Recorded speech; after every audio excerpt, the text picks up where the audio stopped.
Thank you, everyone. Please be seated.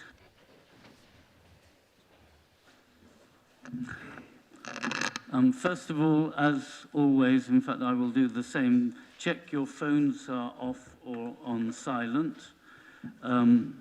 Remember, when you are speaking, do speak into the microphones. This isn't the greatest room for acoustics. This is being filmed and webcast by Sharon at the back, who's ready to roll. And if you need to pop out briefly and you intend to come back, that's fine. But if you're going permanently, please indicate to the clerk, Alice here, if you're leaving entirely. And I hope that we can go ahead and manage to get a break at sometime like 6:30 or 7 for half an hour. So let's keep on track. So first of all, do we have any apologies? We've got apologies from Councillors Hayes, Humberstone, Altaf Khan, Jafari Marbini, Nala Hartley, and Councillor Thomas and Councillor Carace have said they'll be late. Does anyone know of any other apologies? No? Okay. Sorry, any declarations of interest? I believe there are. Yes, Leader. Yes, there is a question on notice which relates to the Jericho Wharf Trust, and I will be declaring an interest and leaving the chamber at that point. Alex? I also have an interest in that item and will leave the room while it is taken. Okay, we'll remember to call you back. Thanks very much. We have 3 sets of minutes to approve. We have the special meeting, which, if you remember, was when we awarded the freedom of the city. So that's the first one on the 30th. We then had an ordinary meeting, and then on the 16th of February, we had the budget meeting. I would like to propose that we approve the minutes. Is there a seconder? Thank you, Councillor Brown. So can we vote on this? Those in favour? Thank you, it is carried. Thanks very much. Appointments to committees. Is there an appointment to announce? Yes, Lord Mayor.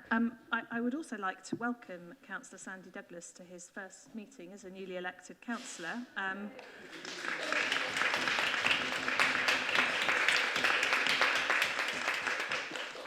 And give him the delightful task of being our appointee onto Scrutiny. So, thank you. Congratulations. I think we actually have to vote on this. So, those in favour?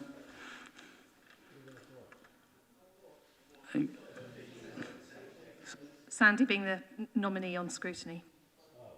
I need a seconder. I'm assuming it was Susan who was the seconder. Many seconders. Anyhow, I saw that the vast majority, if not everyone, voted in favour, so congratulations, Sandy. In fact, my first announcement was going to be to welcome Sandy to this council. You have a position very close to where the Lord Mayor sits, so we'll keep an eye on you. I wanted, and you will see, I did ask that the flyer about the quiz should be circulated very widely, so you all have a copy. Well done.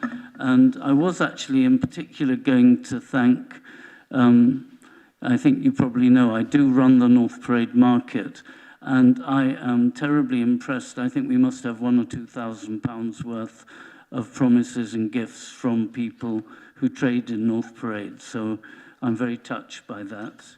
I wanted to note, I wondered whether Susan Sale was going to be here, but she's not. But anyhow, I would like us to note the thanks for all her service while she was here as the monitoring officer and in charge of legal and governance. And Marcia is here as the deputy monitoring officer at this meeting.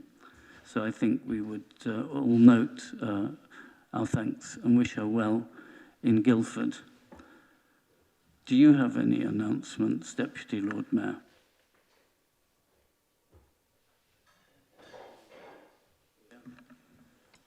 To say that I attended the civic reception with the Sheriff Councillor Mike Rowley, which was thanking all the volunteers in Whitney. The event was that good, I shan't say too much, but we came back the next day. and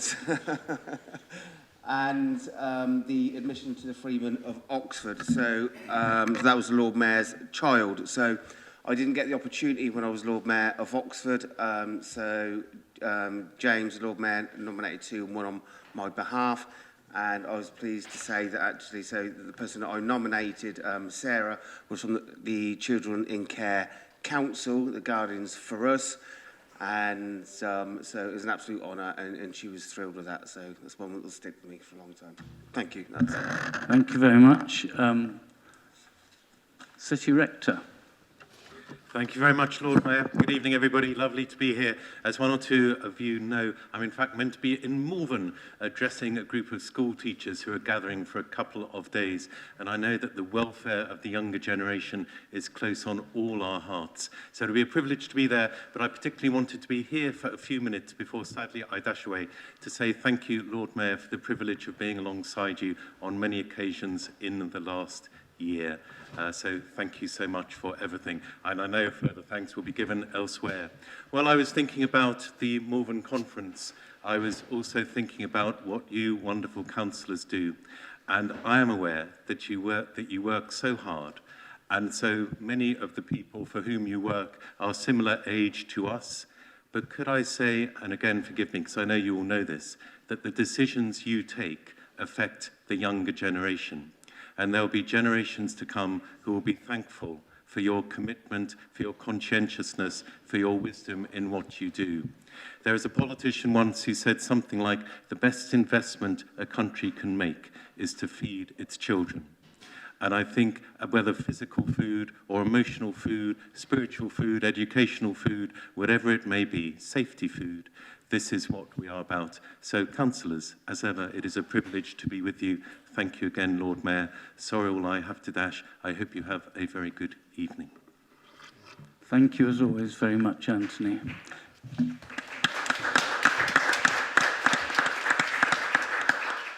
Sheriff, do you have any announcements? Thank you, Lord Mayor. Just briefly, thank you to all those involved with our civic events last week, and particularly to you, Lord Mayor, and to Deputy Lord Mayor for nominating such excellent community activists as Lord Mayor's children? Which one is it? Lord Mayor's children. I will make an executive decision in favour of that. An excellent event. Thank you. Thanks to the Oxford Polish community, and especially Eva Gluza, of course, who is well known to many of us for their kind invitation to their language school, which is very impressive. I felt my head swell a little bit when I was complimented by a representative of the Polish embassy on my Polish, but in all honesty, I had to tell him that I know absolutely nothing of the language and had picked up the phrases by listening to them on my mobile phone in the civic car on the way on the way to the event. So very about that. And thanks finally to everybody involved in the Whitney Citizen of the Year Awards, which Mark referred to, and particular thanks to the Deputy Mayor of Whitney for the loan of his sofa for the night. It was actually a very nice event and made me think whether in the future there might be an opportunity to do something similar in Oxford. I know that certainly there is there are frequent calls by people in my ward for the council to do something to honour the people who went above and beyond during COVID in particular. But that's something probably that I should leave with the incoming civic officers. Thank you. Thank you very much. Actually, before turning to the leader and the officers for announcement, I did want to say that since this is the last full council meeting I'll be chairing, I would like to invite everyone who is still here at the end to come, and I stress it must be fairly brief, to come for a drink and a bit of nibbling in the Lord Mayor's parlour after we finish. So it gives us all an incentive to get this done as quickly as we have actually managed to do recently. So you're invited after this all finishes today.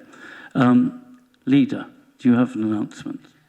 I have two announcements, Lord Mayor. The first is a statement on the immigration bill, which I would like to make on behalf of Council. And then I will move on to the civic office holders. So firstly, the statement on the immigration bill. This council is proud to be a welcoming one. We've declared ourselves a city of sanctuary, and we seek to live up to that with support for refugees, asylum seekers and people from many other countries who choose to make our city their home. We welcome them and the valued and valuable contribution they make to our society. We also commit ourselves to defend the human rights, now I've lost my speech, thank you, the human rights of all our residents, and to fulfil our duty to eliminate discrimination, advance equality of opportunity and foster good relations between local communities. I'm making this statement in the light of the government bringing forward yet another immigration bill which creates no new safe routes to the UK for those who seek asylum here, including those with family members in our communities. People who arrive irregularly, and there are almost no other ways to arrive currently, will never be allowed under the provisions of this bill to access the asylum system. Instead, they'll be left destitute without the right to work and in legal limbo indefinitely. The bill would also remove vital protections for children, victims of trafficking and pregnant people, meaning they could all face detention. Locking up children and people who are about to give birth represents a shocking rollback of human rights. I'm sure the whole of Council would join me in condemning this callous bill, which rips up fundamental tenets of international human rights law and is an all-out assault on migrants' rights and stands in utter opposition to everything we seek to do as a city of sanctuary.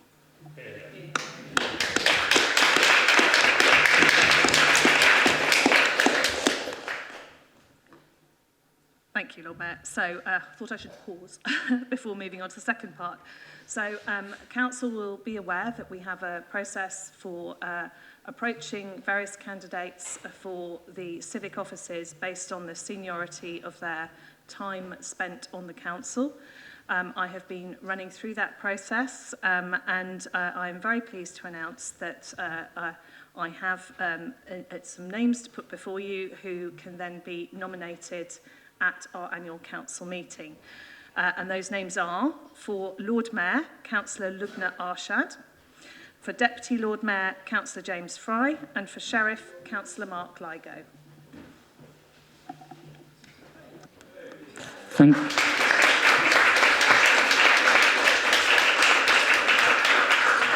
you very much. Do any other cabinet members have any announcements to make? I take it not. Thank you. Chief Executive? None. Chief Finance Officer? Deputy Monitoring Officer? Thank you very much.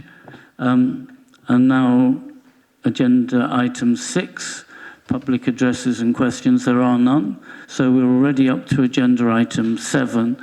So may I please invite Linda Smith to introduce the report on the...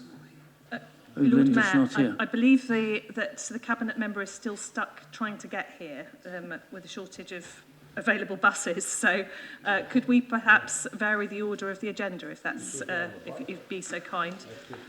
I didn't see her absence, so well, I wouldn't have seen her absence. I didn't know she wasn't here. Can we proceed then to item 8, which is on the street trading policy? And maybe I should just let members know that this is an informing item, we don't actually have the right as members to ask any questions or make statements on this. This is special for the licensing committee. But I'll invite Councillor Mundy to introduce it, please. I need a seconder for this. Do I have a seconder? Thank you, Councillor Upton. Thanks.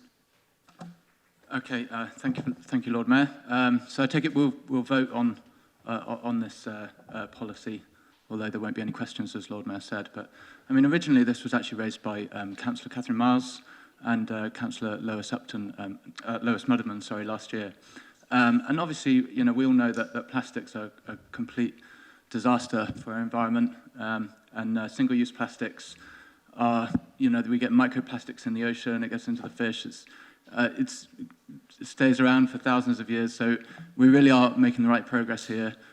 National legislation is due to change later this year, but we really are ahead of the game in terms of the street trading licensing. So, I haven't quite prepared enough to say. But anyway, the point is that single-use plastics are going to be banned from our street traders. We're not going to be allowing our street traders to sell helium balloons or e-cigarettes as well, which obviously have nothing to do with plastics. But what that is in relation to is we previously had a ban on tobacco products, but didn't specify e-cigarettes, which are actually still quite dangerous. And also they tend to be marketed to children with colourful packaging and things like that. So, you know, we don't want any of these things being sold by our very well-valued street traders. You would see in the report that we did actually have a consultation that had close to 100 responses, including from street traders themselves. And the responses were overwhelmingly positive. And we only had one question to which people were a little bit uncertain, which was around charities and their adherence to the street trading policy. And it was felt by officers that it was likely that people had sort of misunderstood that particular question, and that they thought that it was basically suggesting that we absolve charities from being limited to the constraints of the street trading policy and the single-use plastics ban. Whereas, in fact, as is now clarified in the policy, it's really just about ensuring that charities are not paying the street trading licensing fees, as we obviously want to be able to encourage them to raise money for their specific causes. I think I'll leave it at that, really. I do want to extend a special thank you to David Stevens, who put a lot of time and effort into the whole process, and obviously to everybody who worked on it in the licensing team. Thanks. Thank you very much. Those in favour, please. Against? Unanimous. Thank you very much indeed. Let's proceed now then to item 9, the pay policy statement. Nigel Chapman, would you introduce it, please? Do we have a seconder, by the way? The leader. Okay, thank you. Please proceed. Thank you very much, Lord Mayor. This is one of those lovable legacies of the Locality Act of 2011 that we've come to know and love in this chamber. We are legally obliged to publish this pay policy every year. So we're looking ahead to the next financial year in it. We're in the last year of the current pay settlement with the unions and staff. So that will mean that we will be paying 2.5% on salaries and wages in that new year. We also, in this paper, are highlighting and flagging up the fact that we're going to go into this new year with pay negotiations looming. We'll be talking to unions and staff about pay, about grading, about progression. So that's going to be obviously a very important part of our work in the next 12 months. We confirm that we've adjusted the levels of pay among our lower graded members of staff so that we are compliant with the law and compliant with the Oxford Living Wage, which I think is very, very important for us. We outline the fact that we have made 2 cost of living increases in this current financial year. One was in the autumn, if you remember, of £500 non-consolidated, and we are about to approve a £500 consolidated pay award to recognise the continuing cost of living crisis, and obviously that will set new levels of pay on which the 2.5% will be applied going into that new financial year, and we have money set aside in the budget so to do. There are a number of other issues around procurement about our obligations on ourselves, which we've quite rightly imposed, to pay the national living wage for those who supply goods and services to us, and obviously to pay the Oxford living wage in our own companies. And then there's a lot of rather technical stuff about redundancies and paying it back and how soon you can actually re-employ people, which has been an issue this government has been grappling with unsuccessfully for about 8 years, and I don't hold my breath they will be able to legislate for it before the next election based on their previous performances. So that basically is a key summary of what's in the paper, and I'm happy to answer if there are any questions on it. Thank you. Thank you very much. I see one question. Yes, Andrew Gant. Thank you very much, Lord Mayor. Yes, just a question about why the consolidated pay deal for staff wasn't formulated in time for the budget. Well, it took some time to negotiate it, frankly. I've been told that for these questions, I mean, can we have one answer at the end if there is any other question? Can you sort of consolidate your response? Any other questions, Lord Mayor? Are there any other questions or comments? In which case, then please proceed. Sorry. Well, as far as I'm aware, it took some time to negotiate it. We had to consult with the two unions, and that took some time. We've now successfully completed that. I think the critical thing is that we anticipated the need for that. The money is available in the budget to pay it, so it's not going to make our deficit worse or anything of that kind. So on that basis, it seems a perfectly reasonable way of behaving, and I commend that increase to the Chamber. Thank you. I don't know what that odd knocking noise is, but if you know what it is, maybe you can help to stop it. Okay, maybe now vote on this report. Those in favour? Against? Unanimous. Thank you very much indeed. Linda, are you ready to introduce your item, agenda item 7, or would you like...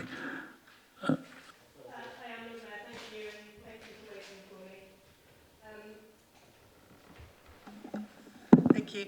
As the Housing Authority for Oxford, this council is legally required to have a homelessness strategy and a strategy on rough sleeping. And this document for us tonight provides that. But as we frequently do, this council is going above and beyond the minimum expected of us. We're combining these strategies with our housing strategy for Oxford to provide a joined-up solution to the housing and homelessness challenge we face. Because we know that rough sleeping is just the most visible manifestation of our city's housing crisis, and that a ready supply of good quality, affordable housing is necessary for us to end rough sleeping, to solve hidden homelessness, stop overcrowding, and give Oxford people on low or average incomes hope of obtaining a place that they can call home in this city. So our strategy sets out a vision for more affordable housing, for improving housing standards, for lowering the carbon impact of our homes, for providing services and forming partnerships which are focused on homelessness prevention, rapidly rehousing people when they become homeless, and eliminating the need for anyone to sleep rough on the streets of Oxford. And the strategy has 5 key priorities. 1, providing more affordable homes, including our wholly owned housing company, OX Place, delivering the largest council house building programme since the 1970s in the city.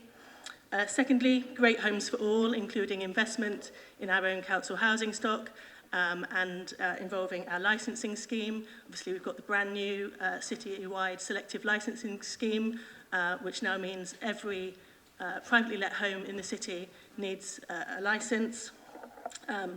Housing for a net carbon future, preventing homelessness at the core of what we do, and as I've mentioned, ending rough sleeping. So, Lord Mayor, this strategy has been subject to public consultation. There were over 100 responses. 2 workshops were held with nearly 30 organisations represented, and the consultation was hugely supportive of the approach set out in this strategy, which I think reflects the expertise, dedication and care of our officers who worked on this. So I'm very proud to recommend that we adopt it this evening. Thank you. Thank you very much. Do we have a seconder? Councillor Brown, thank you.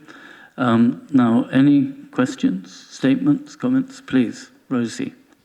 Thank you, Lord Mayor. Can you hear?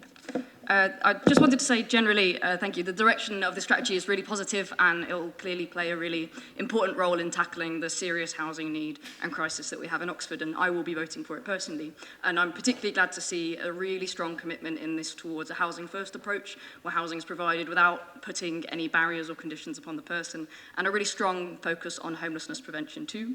And particularly grateful that a number of our recommendations were also accepted on improving our data collection on how services meet the needs of particularly vulnerable groups such as LGBTIQA+ people, and supporting people, and a commitment in there supporting people who sleep rough with no recourse to public funds. I do, however, think that there are still some ways that it can be improved, and I'd like to see improvements moving forward. The strategy sets out an ambition to build 1,600 houses, with just over 50% of these made available for social rent. I think we should be aiming to maximise this number of homes for social rent as far as possible, especially given the size of our waiting list in Oxford. Cambridge has a target of 70%, why can't we? The other concern I have is the really strong drive actually to provide homes for shared ownership in this strategy. Supposedly that's to meet the needs of those struggling to afford a private rent. However, shared ownership is basically a scam. It's not the best of both worlds. On one hand, you still have to pay for repairs on your own property even though you don't fully own it. And on the other, your rent can still be hiked and you can still be evicted. So I'm particularly concerned about the kind of commitment towards that moving forward. Finally, I'd like to say that the strategy could go further when it comes to sustainability. We should be aiming for passive house standard or equivalent across all new builds where possible, and we shouldn't be setting carbon emission targets based on moving goalposts of national standards. Those are just a few things that I really hope that can be considered moving forward in the action plans, but generally I think this is a really good direction and keen to see it progress. Thanks. Thank you. Ed Turner. Ed. Thanks, Lord Mayor, and apologies if I sound a bit strange. I was at the dentist this afternoon, or strange in news, or I was at the dentist this afternoon. I'd agree with Councillor Rule that this is a really impressive strategy, and I was also really pleased at the process that led up to it. I think a really good job was done on consultation, particularly with those affected. I can't help but ruefully observe that it would be very good if the commitment to ending homelessness, which is evidenced in this strategy, were reflected by the government. They had a manifesto pledge, didn't they, about ending homelessness, and that just seems to have gone horribly off the boil and making really very little progress. There's very little sign of any ambition there. Nonetheless, I think we owe it to people, particularly those who are homeless and vulnerably housed, to do what we can. I'm really pleased as well that in terms of doing what we can, as Linda's highlighted, there's the selective licensing on top of additional licensing where, you know, more than a decade ago now, it was this council pushing really hard for whole city or whole local authority areas, additional licensing schemes that meant we were able to raise the quality of our shared housing stock. That's really good. I can't help but observe, I don't agree with what Councillor Rawle just said, and Linda may have some observations as well about shared ownership being basically a scam. There are some wonderful new shared ownership flats in my patch. You know, we're always learning. There are always things that can be better about accommodation that we build, but that does help meet housing need. It's very much part of the affordable housing mix that I think we should be providing, and I don't think people who've chosen to buy into those schemes have been scammed. The other reflection, just in terms of things we can do, is then when it comes to supporting individual affordable housing schemes that come forward, then we need to show them our support. That doesn't mean, of course, everyone will always support every scheme for housing that comes forward, but I do find it sometimes a little bit depressing when councillors in the abstract say, we love affordable housing, particularly social rented housing, particularly council housing, we'd love to see more of it, and then sometimes you get public objection, often very well intended to a scheme, and then that abstract support withers away when it comes to concrete support for the building. But I'm sure if we approve this strategy, members who might otherwise be so inclined will turn over a new leaf and give their full-throated support to new build council housing. Thank you. Any other? Yes, Catherine. Thank you. So, I mean, firstly, just to acknowledge what we all know, that the cost of living crisis has meant there's more visible signs of homelessness on our streets here in the city, as well as the hidden homelessness that has already been referred to. And the significant lack of affordable housing and scale of the housing challenge in our city is well known countrywide, and that's something that we shouldn't be proud of. And it's something that has been created through policies that have been implemented here, through a prioritisation of employment sites over housing that has persisted. So that's unfortunate. Nevertheless, we really do welcome the strategy and action plan because we do need to address the housing crisis and homelessness in the city. And we'd like to thank officers for their hard work on this and the key priorities that have been raised. But we'd like to acknowledge just a couple of specific points. One is generally around the priorities, very good, but the housing for net zero priority and this recognition of the environmental impact as well of the actions within the strategy, that's welcome. But what we're concerned about is that not all new homes will have solar PV panels. Rather, it states that housing will be built where on-site renewables can be added at a later date. We've heard today from the IPCC that we need to bring forward our net zero by a decade in terms of our transition. And so, a bit concerned about that. And then in terms of the priorities regarding great homes for all, we're pleased that you're focusing on the quality of rented housing in the city. But we know that a significant amount of the HMO properties in the city are below our own standards. And so we hope that going forward, there will be greater enforcement, better enforcement of the city standards for rented housing, because for too long many landlords have really got away with providing substandard housing to residents, and we can all acknowledge that. So thank you, and we'll be supporting this today. Thank you very much. Any other? Yes, Alex. Just a brief couple of points. I may have misheard, but I think one of the earlier speakers suggested that Cambridge has an affordable housing policy, presumably in its local plan of 70%, which seems implausibly high. And on looking, it isn't. It's 40%. So I'm not sure where the 70s come from, but it's not the local plan, I can assure you. The 50%, which is in our local plan, is, as far as I'm aware, the highest percentage of any local plan requirement. But of course, it's not the only way of delivering affordable housing. And we've delivered a number of 100% affordable housing sites through maximising access to grants and things. I think that's really important. And as a comment on the shared ownership thing, I think I'd agree with Ed. I don't share this kind of apocalyptic view of shared ownership. And in fact, actually, as the council has started to develop shared ownership as through the housing company, what we found is it's enormously popular. There's a huge demand for it, and I think we've reflected on that and included that in the strategy. But I think I'd be very happy to be corrected on the Cambridge local plan housing policy, but it says 40 on the page I'm looking at, so there must be another bit somewhere. Thank you. Any other comments, questions? Yes, please, Tom. Going forward, do you think that which it seems laudable, the number of council houses being created and shared ownership, and many are good, but do you think the housing company, the Oxford-owned housing company, is the best vehicle of doing this? And might it be, and we're only we're not that big a city, and to run a big sort of Bovis homes run by the city, I mean, why not just buy houses and employ local builders to do our work for us? And it might be more efficacious. Well, are there any other questions, comments? Otherwise, I will invite, Sarge. Thank you, Lord Mayor. It's just, I agree, I mean, the 50% is great, but in the past we have seen where the planning application has been passed less than on 50% social housing. But can we make sure, I know we got our own company now which deal with the housing, so as long as the paper says, if the implementation goes, I think that will be wonderful. Thank you. Any others? Because maybe now I will invite Linda, please, to respond to those questions, comments. Thank you. Yes, like others, I can't agree that shared ownership is a scam. We've seen beautiful homes developed by OX Place, most recently at Cannon Court and at the Curve, and as has been said by colleagues, it's a very popular product that allows people to put down roots in the city that, wouldn't realistically get to the top of the housing register and be eligible for one of our council homes to rent, and that wouldn't be able to afford on the open market either. So I think it's a really valuable product, and I'm glad we're providing them.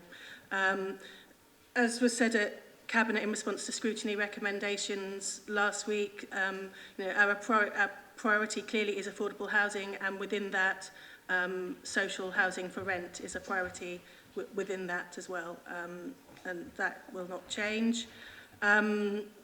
Higher standards of sustainability, we will look for the highest possible standards that we can achieve, but there's always going to be a balance, with, as you said, the requirement to want to build as many homes for social rent as possible, and that's a balancing act that needs to be achieved, like within each scheme, when considering the viability of developments coming forward. On the licensing scheme, that's why we've brought the licensing scheme in. The fees that we get in the income that we get in from fees, that is ring-fenced and is used for the administration of the scheme and the enforcement of the scheme. So yes, going forward over the next 5 years, there will be a lot more enforcement within the private rented sector. And finally, on OX Place, it's doing great work at the moment. It's a tool in our box, but we remain open to different ways of bringing homes forward. Some at the moment, some are being provided through OX Place, others are direct delivery schemes through the HRA. So we are open-minded about how we work to bring homes forward. Thank you very much. So let's proceed to a vote to adopt the recommendation, which is about the housing homelessness and rough sleeping strategy and the action plan. Those in favour? Those against? Again, unanimous. I assume there are no abstentions. I should have asked for that. Anyhow, it's adopted. So thank you very much, Linda. Now we turn to agenda item 10, the Constitution review. Susan. Thank you, Lord Mayor. One of the stranger things that happens to you when you become leader is that you end up presenting other people's reports that you've had absolutely nothing to do with. So I'd like to start by thanking Councillor Edward Mundy, who chaired the Constitution Review Group, and Councillors Aziz, Chapman, Dunn, Kerr, Rowley, Ros Smith and Smelton, who were all part of the Constitution Review, unlike me. This is basically a report that explains their work, and it is largely a tidying up process. I have to say it doesn't strike me that there's anything particularly dramatically different from the work that they have done, but it is an important part of the work that we do to regularly review our constitution, make sure that it remains fit for purpose, and to pick up some of the anomalies that we notice as we go through the year where things aren't working quite as smoothly as they could be. And so I thank them for their work, and I commend the report to Council. Do we have a seconder? Yes, Edward, who chaired the group. Thank you. Are there any questions? Yes, Andrew, please. Thank you very much, Lord Mayor. So I'm not sure if I'm putting the question to the chair or the chair's representative on earth, but anyway. It's to do with paragraph 27, or subsection 27, or whatever it is, of the report on page 319 of the agenda, which refers to part 11.19 brackets D, close brackets, of the Constitution, motions without notice. And this is to clarify the wording of the provision to refer something somewhere else. The Constitution says, as is quoted, there is no need to give notice of motions to, D, refer something somewhere else, which is extremely vague. But my reading is that often a certain element of vagueness in a regulation is a good thing because it allows it to be applied with an element of common sense and sensitivity to what it is there to do. Now, clearly if there is a provision that properly sits within a statutory committee, it is proper that it sits within that committee. However, in my time on this council, I think I have only witnessed that provision being used once, when it was used for something completely different, which was to prevent a party group in this chamber, my party group, tabling a motion, which I thought was entirely improper. And frankly, I was shocked and very disappointed that party members in the party opposite voted for it. There are ways in advance when members and group leaders can discuss the content of motions, and indeed officers can refer them somewhere else if they need to do it. So my question is it the intention of the chair of this working group that that provision should allow a member to basically force the withdrawal of a motion without notice, rather than discussing it with the proposer of the motion in advance? Thank you. Are there any other... Well, you have the right to reply, Susan, at the end. Ed. Sorry, it's really annoying for colleagues. I should have raised this before with them, really, but I'll just quickly check now. On page 314 of the agenda pack, I think the 15th change, there's a proposal to clarify at the start of the section that councillor statements and questions without notice, member questions without notice should not be directed to or answered by officers in the meeting. And then it explains that matters of law and procedure would be must be asked through the Lord Mayor, who'd seek advice from the monitoring officer. I think it'd be helpful to have it confirmed that that means the monitoring officer, but it may also mean the chief financial officer. There may be moments in the course of a full council meeting when, while members always, I know, enjoy hearing from yours truly about budget questions, they might want to seek advice of their chief financial officer. And indeed, there are certain legal powers that are vested in him as Section 151, where they'd probably be best off hearing from him if he's got concerns. So I think it'd be useful just to clarify now that this is about what you don't want to happen is member asks question of cabinet member scratches head, doesn't know the answer and tries to pass it to an officer. I think what that's getting at, and it's not to stop the Section 151 officer sharing any comments that he might need to make. Thank you for that. Any other questions? Yes, Ros. Thank you. Comment actually rather than a question, I think. But yes, you've got that right, absolutely, Councillor Turner. It was to sort of stop cabinet members turning to an officer within this council chamber and saying, I don't know the answer, but he can answer it for me. Has got to stop. And I was quite pleased that the monitoring officer had brought that as a change to the working group. So I've been... Sorry, I'm being spoken over. Shall I? I just wanted to say thank you to Ed for chairing the meetings. I think he was a little bit flummoxed to start with because my colleague, Councillor Smoten, went straight into several pages into the document that we had, and I wanted to start right from the beginning. And I was really pleased that you agreed with me, that the chair agreed with me, and we started right from the beginning. We went through this line by line, and we reported back to our groups and things. So I just wanted to say thank you, my personal thank you as well to Ed. Not all the working group members actually attended those 3 meetings. I think myself, Ed and Chris and Nigel were certainly the core 4 as such. So thank you to both of them as well for their contributions. Thank you.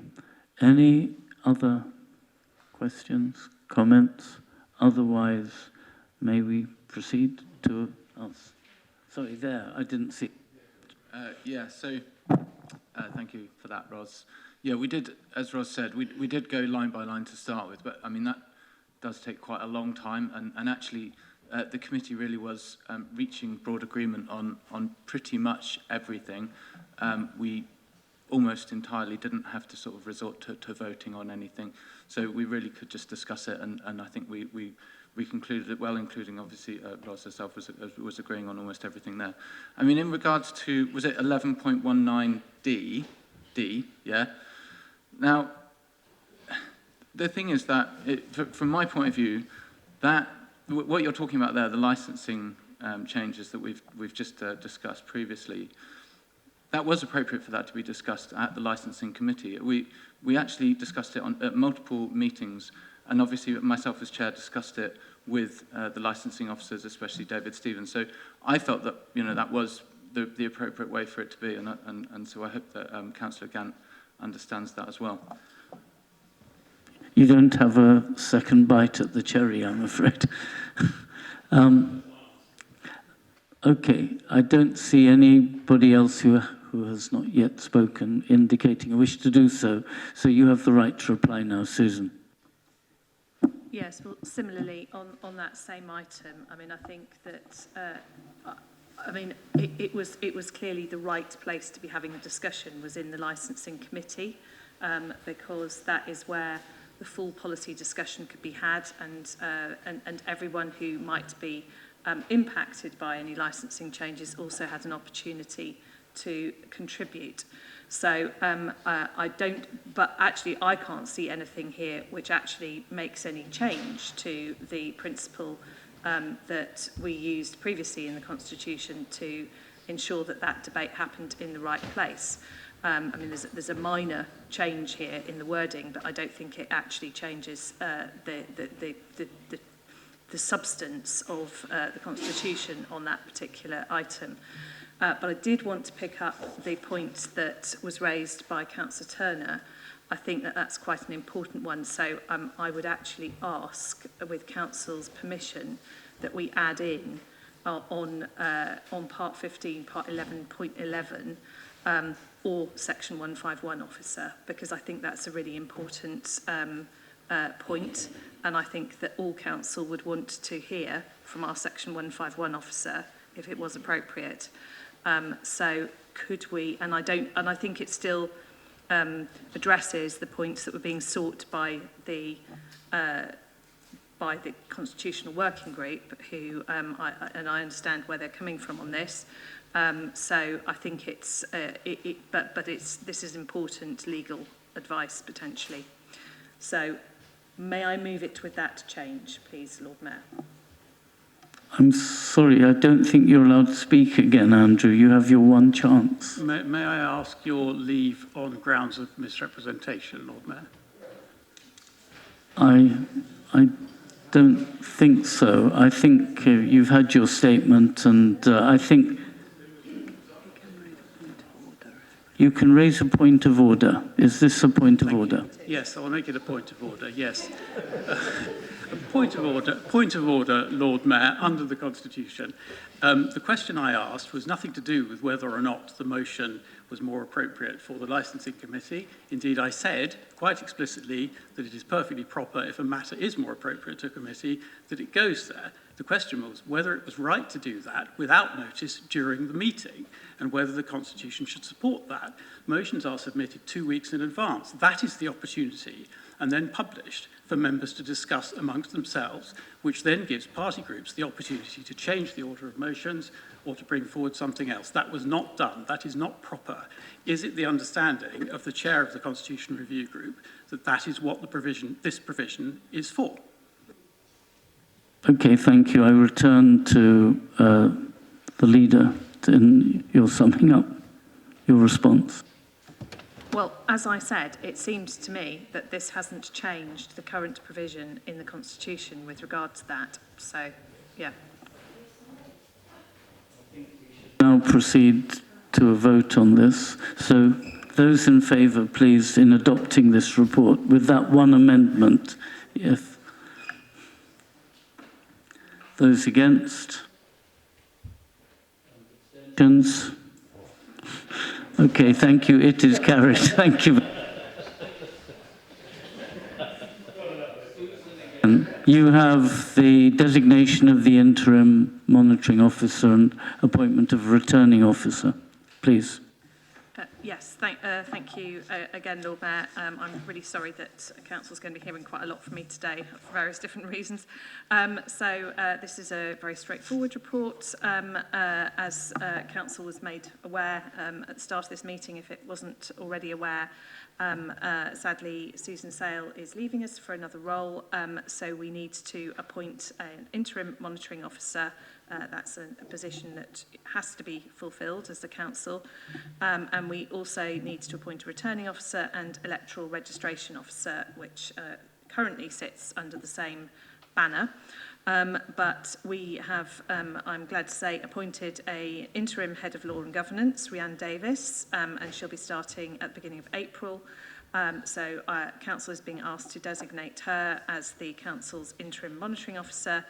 And Caroline has asked to perform the role of returning officer and electoral registration officer, and so we are delighted to suggest that we appoint her to those roles effective from the same date. Thank you. Do I have a seconder for this proposal? Ed Turner, thank you very much. Any comments, questions? Please, Ros. Thank you, Lord Mayor. I think we're all sad to see Susan go. She's been an excellent officer and indeed was very helpful with the deliberations with the Constitution Working Party. But I would like to wonder, it's a shame that she's gone, and I just wanted to ask if an exit interview is going to be undertaken, because it's quite important. The other comment that I had was that having our CEO as the returning officer is not unusual for councils, and I'm sure it'll be a role that will be undertaken perfectly well. Thank you. Thank you. Any other questions, comments? Susan, would you respond, please? Yes, I think it's customary to always ask staff if they would like to perform an exit interview, so I'm sure we will seek to do that. And you're right, Susan's been an excellent officer, and we are sorry to see her go. And you're also right to say that it's not unusual for chief executives to be returning officers. It is unusual in this council, actually. It's not happened very frequently, in my recollection, at any rate. But yes, very delighted that Caroline is willing and able to do the role. So that's great. Thank you. We now proceed to a vote. Those in favour? Against? Abstention? Unanimous. Thank you very much. Congratulations, Caroline, on your new role. Now we go on, we're doing very well. Agenda item 12, questions on cabinet minutes. In fact, there are two sets. One is still only in draft. The one that's substantive is the 8th of February, and then the 15th of March is still draft minutes. Are there any questions to cabinet members? Yes, Chris. Thank you very much, Lord Mayor. I have two questions to pose. First, a technical question concerning the allocation of Preventing Homelessness Grant 23-24, which is that Appendix 4 to that item, which is the document showing the department's agreed grants for the forthcoming financial years, shows a grant supporting just over 40 full-time employees in this financial year, but then financial year 24-25, it indicates about 30. Is that as bad as it looks? Are there other streams of funding that we're expecting to fill that gap in the meantime, or are we really going to have to prepare for a pretty substantial drop there? And second question is to Councillor Hollingsworth concerning the housing need consultation. Members will doubtless be aware of Southern Vale's response to that recently, in essence claiming that this council hasn't sufficiently made the case for exceptional circumstances. I'm certain that he fervently disagrees with their reasoning there, but I hope it's a matter of cross-party agreement. Firstly, that to the absolute maximum extent that Oxford can deliver housing within its own boundaries, that's an inherent good to the extent that we're able to do that. And secondly, that a risk to this council and to his plans exists that the planning inspector may agree with the reasoning that they've put forwards. Therefore, I'd ask him to set out that in that scenario, what parallel work streams are being undertaken to increase the amounts of housing that can be delivered within the city. Thank you. I'm going to invite Andrew Gant to ask a question now so we can group them. Thank you. Thank you very much, Lord Mayor. I've also got two questions on the March minutes. Item 132, the development of a biodiversity strategy for Oxford. Firstly, really thrilled to see this coming forward. The key for biodiversity is connectivity, both physical connectivity and policy connectivity. So it's great to see the commitment to working with stakeholders, and I look forward to seeing that working. The question is, does it have a budget and does it have KPIs? My second question is on the next item, 133, which is the Council's business plan, and specifically about the item which says as an action, quote, sites valued by local people for leisure and recreation will be protected, which is sounds good, but it's not exactly what is happening in real life. We are, in fact, triaging sites into those we want to develop and those we don't. We should have an honest debate about this. I mean, Bertie Park Recreation Ground is one example, but we need to be upfront with the public about that. Does the Cabinet member accept that? I saw Ed put up his hand, but I assume this is to respond, is it? No, it's not to make a comment. Okay, please. Lord Mayor, mine's a question, and I fear it might have to go to the head of legal. The very first time we're going to, we said we're not going to involve officers, it's a members' meeting, and then like minutes later, here I am.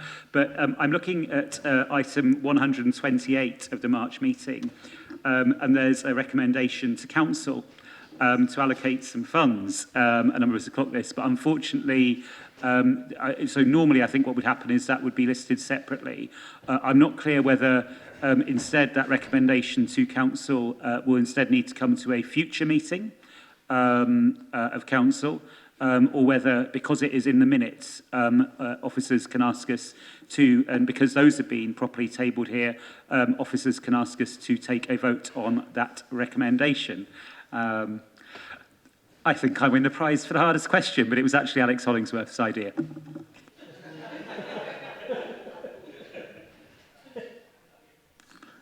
Chair, we could be dealing with the trickier, less tricky questions if you want.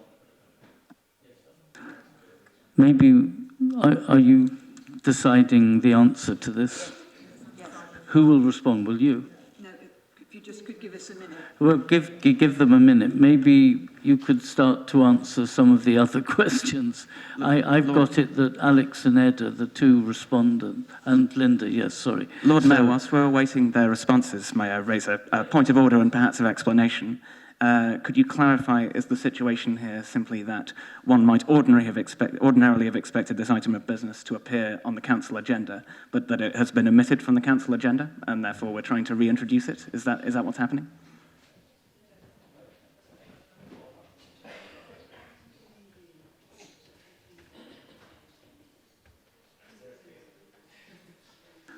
You still have to bear with them. They're taking guidance, yes? It has been suggested on that. Can we adjourn for a couple of minutes whilst they resolve this question? Okay?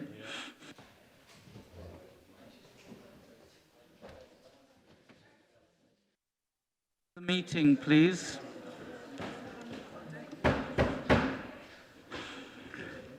I mean, after lots of deliberation by people who know what they're doing, it seems that the answer is... If you want to ask Marcia. Marcia maybe will explain even better than I can. Lord Mayor, just to confirm that the actual recommendations, etc., are at 18. However, the actual exempt appendices are going to be referenced at part 18 in the agenda, which is exempt. Oh, may I repeat again? The exempt appendices will be heard at the relevant part of the agenda, which is obviously in the closed and exempt part of the proceedings. Go on.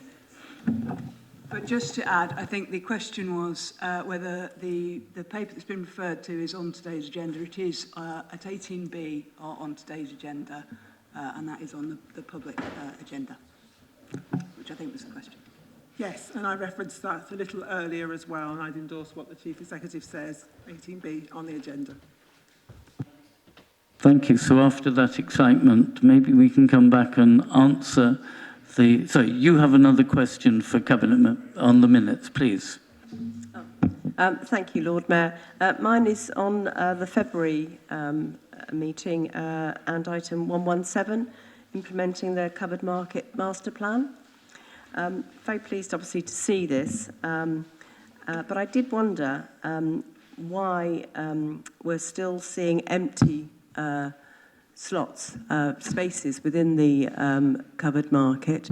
I understood from one earlier this year when I asked a question about possibly having a fair trade representative selling stuff in our city, as we are a fair trade city, why we had 2 empty units within the covered market still. The actual advert, unfortunately for them, has a load of fruit and veg boxes up against it. So if you were a business person walking through and thinking, oh, that would make a very nice space, it does say, by the City Council does say on the sign, something is coming soon here, but nothing has appeared there. And I think it's a great shame. Having spoken to 1 or 2 of the traders nearby, they said it's very sad to see these 2 empty units in the middle of the covered market with a lovely flooring and everything restored to its original thing. So I just really wondered whether the master plan will include getting better marketing of those 2 empty units as they are, and possibly some consideration for the council. How does this relate to the cabinet minutes? I know it did mention the This covered is the master plan. So I'm just asking if the master plan could include proper marketing of those 2 empty units and possibly consideration given to a discounted rate or a different rate for a fair trade unit to be one of those 2 units, as we are a fair trade city. So it's just a part of the master plan for the covered market. I do hope that my question can be taken at this point. Okay. Any other questions, comments related to the minutes? If not, I think there are various cabinet members. I haven't kept track on all the members who are affected. I think Ed, having posed a question, he's not. Linda is down on at least one. Linda, would you like to respond? Then Alex, I think Anna and Susan. So I'll take you in that order. Linda, please. On the severe-looking reduction in the number of full-time equivalents, this relates to a point Councillor Turner made earlier, really, about, we really hope and wish that the government's ambition to end rough sleeping matched our own, because it will really depend on funds being made available from government to fund our work. So it could be as bad as it looks, but we hope not. I mean, if we've been as successful in applying for government funding as we have been in previous years, then it won't be as set out in those papers. The position will be better, but unfortunately there's no guarantee. Thank you. Alex. Yes, sorry, there were a lot of questions and it was quite a long time ago, so apologies if I missed the answers to any. I was asked about the HENAR consultation, which is of course a live consultation, it's part of our local plan, and whether I am aware of the commentary on it by South and Vale. The answer is yes. Our response to what was maybe a slightly overwrought in terms of its language press release from the 2 councils is on the council website.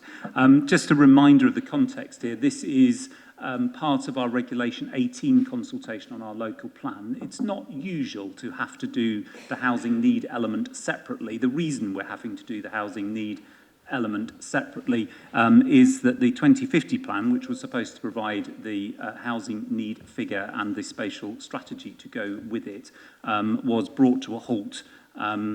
Clearly, it's a private grief, but it's not entirely unrelated to the response from South and Vale. It sounded terribly familiar.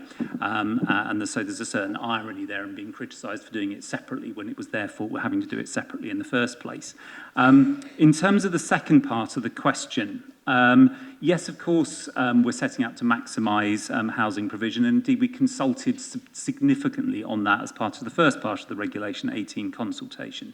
So, for example, we have policies, continuing our policy seeking to maximise density. We are proposing to allow housing on every single employment site in the city if the owners want to. So that is everything from the University of Oxford, Oxford Brookes University, all the hospitals, and indeed all privately owned. So if the owners wish to, they could bring forward housing on those sites, and it would be up to them whether or not they wish to. Whether they wish to is, of course, a matter for them. We cannot compel people to bring forward sites for development. We are... why have I written that down? I've absolutely no idea what I wrote down there. It makes no sense. I can't even read my own writing. So I think I will stop at that point. But just to reassure the councillor that we're making every effort to maximise the provision of housing within the city as part of an assessment of the housing need, and that we will do our final consultation, the Regulation 19 consultation on the local plan at the end of this year. That's our intention. It is also worth reflecting that the government's changes to planning guidance, or indeed they haven't really changed it. All they've done is say they're going to change it in interviews in the Daily Telegraph. The result of that is a very substantial number of councils up and down the country have stopped work on their local plans, primarily because they hope that they will be able to get away with providing even fewer houses than they already do. Two of the councils who are doing that are the two councils who sent their rather overwrought objections to our local plan last week. I draw my own conclusions from that. Thank you. Anna, there was a question on biodiversity. Thank you very much, Lord Mayor. So the first question was, does the biodiversity strategy have a budget? Okay. So it's due to be delivered next year, so the officer time for it is certainly budgeted for. As for budget for things like, you know, the extra site audits as recommended by the new Climate Environment Scrutiny Committee, so currently not, but then of course this is a strategy that is not yet written, so it's quite hard to budget for things which aren't actually currently in there. So the second one is, does it have KPIs? So, I mean, again, it doesn't actually exist, so, so they're certainly not set yet, but you can't improve what you don't measure, so I will certainly be very keen to have some in there that are actually measurable and, you know, yeah. Thank you very much. Susan, you wanted to respond. Yes, I was asked a question about the covered market. I mean, I have to say, I don't think it's an appropriate question at this point because it's very specifically not the letting strategy of the covered market. It is the master plan. So I don't particularly think that it's an appropriate question to be asking on the minutes. However, I will indulge Councillor Smith and do my best to answer her question. So in terms of the letting strategy, I know it is sometimes we are impatient to see things move on a speedier level than they are actually able to do, but my understanding is that there are units are let, that it's you know, there are ongoing negotiations quite frequently before people move in. That's often the case with a number of properties. There are signs up in several of them which indicate who the new tenants are, but you know, I'm sure that if she's got very specific inquiries about a particular unit, then that's something that we could look into. We have put a lot of investment into marketing the covered market, and we have excellent people doing that. We've recently launched a new website, and I think that we are in a very good position to be marketing the covered market both to new users, but also to new tenants. There are always going to be some vacancies in any property. There's always a turnover. So, you know, there's a constant look for new tenants, and if she wishes to draw Elaine Phillips, who's our excellent market manager, to any particular tenants who she thinks might be interested, I'm sure that they can be kept in touch with what might be available. Thank you. We've had our 15 minutes. Alice keeps very close watch on the clock, so this item is now concluded, and maybe we can proceed to item 13, lucky 13, questions on notice from members of council. So if we can start again for Susan, First of all, Tom Landell-Mills, you have the first question on the City Centre Action Plan. Do you have any supplementary? No, thank you. Councillor Jarvis is missing. No, so there's no supplementary there. Then for Ed Turner, there's from Catherine Miles. Do you have a supplementary? I do. So just, I guess it's a clarification and question following up. So you note that if there were to be any investments in bonds, then the environmental, social and governance, ESG policy approved as part of the Treasury strategy would apply. My understanding is that the Treasury strategy is from 2016-17 and refers to an ethical investment policy, which is from 2015 to 16, which is very vague. Basically, to pull out a sentence that says, following the inclusion of the ethical investment policy, this ensures that through our investments, we will not knowingly directly invest in businesses that undertake harmful environmental activities. Now, my knowledge of ESG policies is they're a bit more specific than that. And so with this in mind, what actually are the details of the ESG policy? And does the Cabinet member acknowledge that it's not detailed enough and therefore could we review and update the ethical investment policy for the Council later on this year? Thank you. Ed, do you have a response with your toothache? Thanks. Oh, I'm all numb. It's fine. Don't worry. Thank you. No. So I think the ESG policy was, as it stands, was set out in an appendix which Council voted on in the budget meeting. So I'd refer the Councillor to that, and that should guide her. But what I think also a commitment we gave was that we were looking to evolve the ESG policy as we became better, or as more data became available on which to base it. So it's not just the long-standing ethical investment policy that would apply, but also the ESG policy in the appendix we've already voted on. I think the Councillor may not have noticed the appendix we voted on, but if she has any questions after looking at it, then she's very welcome to turn to me and indeed the officers, and we'll try and help. Thank you very much. Chris Smoten, you have one on companies' dividend. Do you have a supplementary? Nothing on dividends, but I regret to say I do have something on Jericho Wharf, so this will require... no, we haven't yet quite come to Brown that, so you don't have one on that. Is that not ET3? You're now giving notice to two councillors to leave the room? Okay, in case they have conflict of interest. But you're doing this on behalf of Councillor Landell-Mills, who's the person who's down here as having asked the question. Are we perhaps looking at different lists? So it says from Councillor Landell-Mills. Sorry. Lord Mayor, I think I might have messed up. It's wrong in the paper I have here, briefing paper. I think what has happened here Proceed. is... Okay, oh God, right. Okay, what I'm doing here is I'm asking the supplementary to question ET3 concerning Jericho Wharf. My apologies for flipping 2 pages at once in my document here. Right. Concerning Jericho Wharf, then, the question is that I note that, so what has happened here is that officers have recommended a particular application in one direction, the planning committee has then unanimously disagreed with them, and the planning inspector has then overturned the planning committee's decision and agreed with our officers.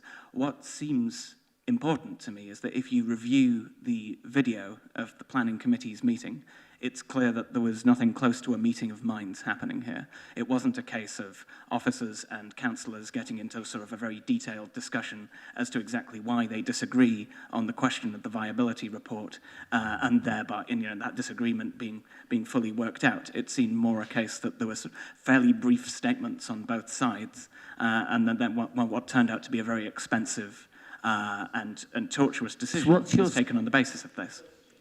So my question is, what shall we do about that? My question, that could mean training for councillors or a subcommittee thereof the planning committee. It could mean mechanisms for officers to engage more closely and tightly with that committee and to improve that meeting of minds between the two sides. But what lesson ought we to take? That's the question. It says it's for you, Ed. I'm utterly confused. No, it's good, isn't it? No, the issue is because, and to be clear to people, the leader and the lead member for planning have a conflict of interest, so on anything related to Jericho Wharf, I look after it. I mean, but that being said, you know, I think it's for probably for the planning committee to reflect when it considers all the information on any planning appeal, particularly where you know, appeal is successful. But I would draw two conclusions from it. I mean, one is that members would need to think quite carefully before, but I know they do, before going against officer advice. But equally, you know, that's why the system of planning appeals exists. Members will sometimes disagree, and it may be on, you know, after a lengthy discussion and matters of detail, but also members are entitled, as part of the planning process, to take a different view on issues of principle. And as the councillor noted, that happened unanimously, and then it's people's good right to appeal, and that is the process, and that's the law of the land. So the government has various, I think it still does have various nasty punitive things that it does if you keep having your decisions overturned. And I'm not aware that we're anywhere near those sort of special measures. Instead, I think this was probably quite an exceptional case and something of a one-off. So I hope that might provide the councillor with a little bit of reassurance. Thank you. Can we please invite back the two missing cabinet members? Thank you. And let's now proceed. These are questions for Chewi Munkonge. Catherine, do you have a supplementary question about public water fountain provision? Yeah, I think you noted that the water fountain in Cutterslade Park is out of order currently. And could you put a time frame on when that would be mended, please? Thank you.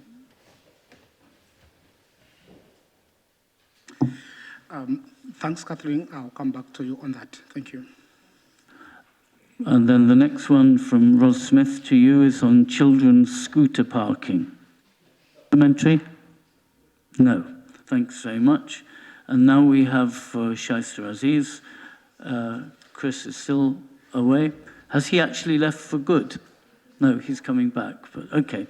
Anyhow, we can't proceed to that one from you. So, Councillor Pegg to Shaister. No supplementary, thanks. Rosie Rawle, do you have no supplementary? Thank you. And now we have questions for Linda Smith. Lawrence Fairweather. Well, thanks, Councillor Smith, for the detailed statistics provided. One question is, do you expect the inspection regime to expand so that we can look at, or rather the selective licensing people can look at more properties than the rather low number here? 66 properties. Yes, during the lifetime of the scheme, we expect 60% of private rented sector properties in the city to be inspected. Thank you. Thank you very much. So, Rosie, do you have a supplementary? Lucy, do you have a supplementary? Thanks very much. And now we have for Alex Hollingsworth. Chris Smoten, do you have a supplementary on loss of social housing? No, Lord Mayor. Catherine, do you have a supplementary? Thank you. Alistair Morris, do you have a supplementary? Thank you. And now we have for Nigel Chapman. Lucy, do you have a supplementary for Nigel on tree removal? Thank you very much. Well, Chris isn't here. Catherine, do you have a supplementary on bike access for recycling? Thank you. And then we have Anna. Do you have a supplementary on grass verge damage by vehicles? Thank you. Lucy, do you have a supplementary on local nature recovery strategy? Oh, you're doing well. Emily, do you know? Lovely, thank you. And then for Lois, do you have a supplementary on encouraging walking and cycling on Botley Road? No, thank you. And then for Al, on local sustainable and resilient food production, supplementary? Thank you very much. Now we're ahead of schedule, so I'm going to suggest, if that's okay, that we proceed now to item 16, 16A, which is outside organisation and committee chair reports and questions. So first, again, it's for Susan, the Oxford Strategic Partnership. Maybe now I will ask, Susan's going to introduce, do we have a seconder for that? Thank you. Choe is the seconder. Would you like to introduce it, please? Yes, thank you. Thank you very much, Lord Mayor. And I do apologise for the fact that Council's hearing so much from me tonight. It just seems to be the way things have worked out. And the bad news is I've got the next item as well. As Council will be aware, we report back regularly on our relationship with our different partners and try and make sure that at least once a year there is a report on all of our key partnerships. And as my role actually includes the word partnerships, quite a few of those reports do end up coming from me. The Oxford Strategic Partnership has been around for quite a long time, and it's an important one to us because it's one of the few partnerships which focuses very specifically on Oxford City and brings together sort of public and private significant stakeholders in our city to try and work for common good of our citizens. We've been very pleased this year that we have managed to persuade Paul James of the River Learning Trust, and many, I think, in this chamber will be familiar with Paul, to agree to take on the chairing, taking over from the very able Dame Jan Royal, head of Somerville College. And we have sort of recommitted ourselves to our aim to make sure that Oxford's an inclusive economy and stronger communities with low carbon as obviously one of our key priorities as well, and safer communities. And those are the sort of 4 subgroups that come off the OSP and feed into its work. In particular, under Jan, there was a really strong work on economic growth, which has now sort of morphed into the Oxfordshire Inclusive Economic Partnership. And we're really proud of the fact that work that started off in the city has now been taken up across the whole county. And I think it's a credit to the work that the OSP did. And actually, we were able to bring in leaders and others from other city council, other district council areas to a series of talks that we did as part of that work. So really, I think that there's quite a broad lot of work that we're going to be continuing to do this year. We've, for instance, coordinated the Kickstart scheme, and that has reported back through to the OSP. I mentioned already the Inclusive Economy Partnership. We made sure that we engaged with the OSP over our Thriving Community strategy, and we also talk regularly to them as well about our priorities for ensuring safer communities in Oxford. I'm happy to answer any questions, but I think that's probably all I need to say. I think what we're being asked to do in this case is just to note the report. So I'm going to ask, is anyone not happy to note the report and allow us to proceed to the next item? Otherwise, if we're all happy to note it, may I suggest we go on to the next item, which is again in Susan to introduce the Local Enterprise Partnership. Yes, thank you. One of the duties of the leader of the City Council is to become a non-executive director, and unremunerated, I hasten to add, of the Oxford Local Economic Partnership, Oxfordshire, sorry, Local Economic Partnership. And so this report refers Council to the work of Oxlep over the last year. Oxlep's very important to us as a city and to the county as a whole, because they do really important work in terms of coordinating skills, education, apprenticeships, making sure that apprenticeship levies from across the county are used wisely and able to be used by different organisations who might not otherwise have access to that sort of funding. We have worked very closely with Oxlep as a city council over economic planning, both during the COVID pandemic, but also prior to that and subsequent to that. And they're about to, they're basically embarking now on a sort of relaunch of their economic strategy. And there will be consultation and engagement on that piece of work. I think one thing it is probably important to say at this point, and this wasn't included in the report because it really is hot off the press, is that as part of the government's budget announcements, it indicated, I have to say not for the first time, that LEPs might be coming to an end. So all I can say is that we've heard this news before and it didn't happen. It's a little bit difficult to know for sure exactly what the government's proposals are. We have heard from government that this is something that they are currently consulting on and engaging on. The LEP has been prudent in its planning in terms of not anticipating government funding that is not coming to it, and is, I think, well set up to manage itself as we go forward.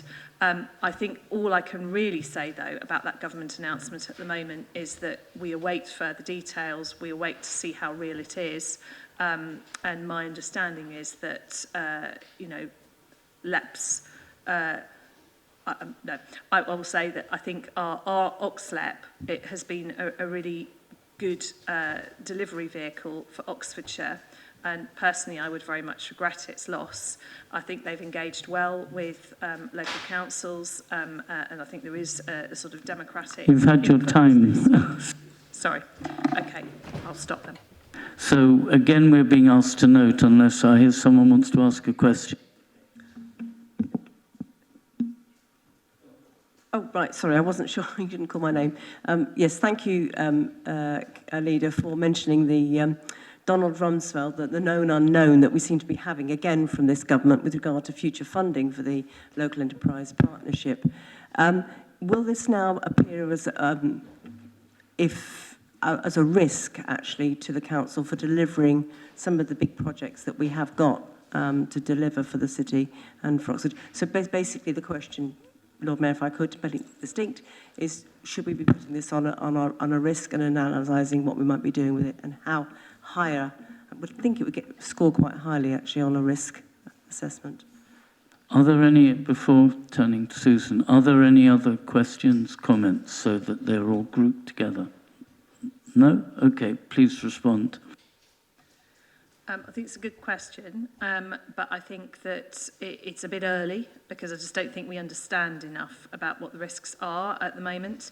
But I mean, I imagine that if the decision is made to abolish LEPs, then the powers will rest elsewhere and the funding will rest elsewhere. So, I think there are some risks for us as a city if that were to be the case, because I think that might not be as helpful for us. But we will have to wait and see a little bit more about what the proposals are before I think we can really properly analyse what the risks are. Thank you. Now, again, we're being asked just to note the report. Does anyone object to us noting the report? If not, let's proceed then. Thank you very much. To the next item, which is for Louise Upton on the Health and Wellbeing Board and Health Improvement Board. Louise. Thank you, Lord Mayor. So this report here sets out the Council's activity really in the spheres of health over the last 2 years. There are more acronyms in it than I've had hot dinners, for which I apologise, and I will try and avoid them. I think the Council's work really fits into 2 categories. One is things that we do by ourselves, and that's primarily within our communities team, but also really the housing and homelessness team. And the other sphere really is where we work in partnership with other organisations. So this paper here outlines our role in the Health and Wellbeing Board, which is a partnership of the NHS, district councils, GPs, voluntary groups, etc. And it's charged with ensuring the best possible health for everyone who lives here. Its subsidiary is the Health Improvement Board, which I've chaired for the last 2 years, and that particularly targets reducing inequalities with a primary focus on prevention. So we are still finding out how these existing bodies are going to intersect with the newly created Integrated Care Partnership, which is a body that crosses 3 counties, so that's us in Oxfordshire plus Berkshire and Buckinghamshire. This partnership is currently producing a strategy for how all of these partners are going to work together, and we as a council are very much actively participating in that. So far it is a great set of aspirations, but we need to make sure that that gets turned into better health outcomes for everyone who lives here. The health work is driven by data, and the Joint Strategic Needs Assessment, the JSNA, is about to be published at the end of the month by the Director for Public Health for Oxfordshire. I would encourage you to read the bite-sized reports, perhaps, rather than the whole thing. But that is really important for making sure we can see where the problems are and measure our outcomes on them. And on that note, our communities team has contributed to 2 really in-depth ward profiles, health profiles in particular, that will enable us to focus on inequalities in our priority areas and then measure how effective our interventions are. The report covers a whole range of work that we've done ourselves as a city council, whether that's our Warm Spaces network, our community champions that we've recruited from all backgrounds and walks of life. There's things like the women-only basketball sessions for the East Timorese community in Blackbird Leys. There's our Go Active families and Activity Hub web pages. There's several hundred people that we're now helping through the one-to-one programme called Move Together. There's the You Move programme, which is particularly targeted at those families in greatest need, giving them things like discounted leisure centre fees. There's our Parks tennis programme. There's the work we do in the healthy place shaping arena. And you start to pull it together. Last sentence. So in summary, the council is this council is a member of a number of key strategic partnerships within Oxfordshire, and we are doing our best to influence them positively and align our work with their aims. Thank you, Lord Mayor. Thank you very much. Again, we're going to note this report, I assume. Are there any questions, comments for Louise? If not, anyone object to noting the report? No, in which case we thank you very much. Now it's for Chris to introduce the Scrutiny Update report. Thank you very much, Lord Mayor. Since this council last met, Scrutiny has considered the Covered Market Master Plan, an update to the council's business plan, our relationship with the Integrated Care Partnership just mentioned, and the Integrated Performance Report. Perhaps most importantly, I had also considered the Housing and Economic Need Assessment, and whilst we're mentioning it, I'm happy to confirm that Councillor Hollingsworth's earlier remarks regarding the suspension of the Vale and South local plan is not in fact the case. The scrutiny panels, in the meantime, Finance has met to consider the park and ride income, and Housing and Homelessness has considered the strategy document which occurred on this agenda as item 7, Housing Performance Report, and the Tenants Forum. Finally, when it comes to the panels, I'd like to congratulate Councillor Hunt for the first meeting of the brand new scrutiny panel on climate and environment. So thank you very much to her and to all members of that panel for commencing that work. And I think we can be very glad that foregrounding that as a topic with its own panel emphasises the importance of the topic to this council. That is it for our reports. It remains only to thank very much indeed everybody who appeared before scrutiny, both cabinet members and officers who spent their time with us. And I think that's it from me. Thank you. Thank you very much. Are there any questions, comments for Chris as Chair of Scrutiny? If not, yet again we're being asked to note this report. Does anyone object to us noting the report? In which case, thank you very much. Now I'm looking at the time. That's always slow. But if you bear with me, I think we now have the next one that we would cover now in this session would be item 18, which is something that contains confidential appendices. So if we have such appendices, then, and people want to raise any matters that are in them, then we need to go into confidential session. So I would just like to know if, first of all, if we proceed to them, does anyone want to raise anything which would be in the confidential appendices? If not, I would like to suggest, so that we get it done before 7, if we can proceed to it. I think there's a form of words. Are you asking me to read out the form of words? Okay. I am meant to say, items 18A and 18B for consideration today have exempt appendices. Council is recommended to consider the item in public if it doesn't wish to discuss the information contained in the exempt appendices. Can I ask if anyone wishes, I think this is saying what I've already said, but if anyone wishes to discuss the exempt information contained in the appendices to either report, or if Council is happy not to refer to the information in those appendices and consider the reports in public session. So basically, are you willing not to discuss anything in the confidential appendices? I mean, if you object, we can go into confidential session, but no. So I'm going to ask you to remember, when we discuss them now, not to discuss anything in those appendices. There we are. So with that, may we now go to item 18A, which is about additional loan finance for Oxwed.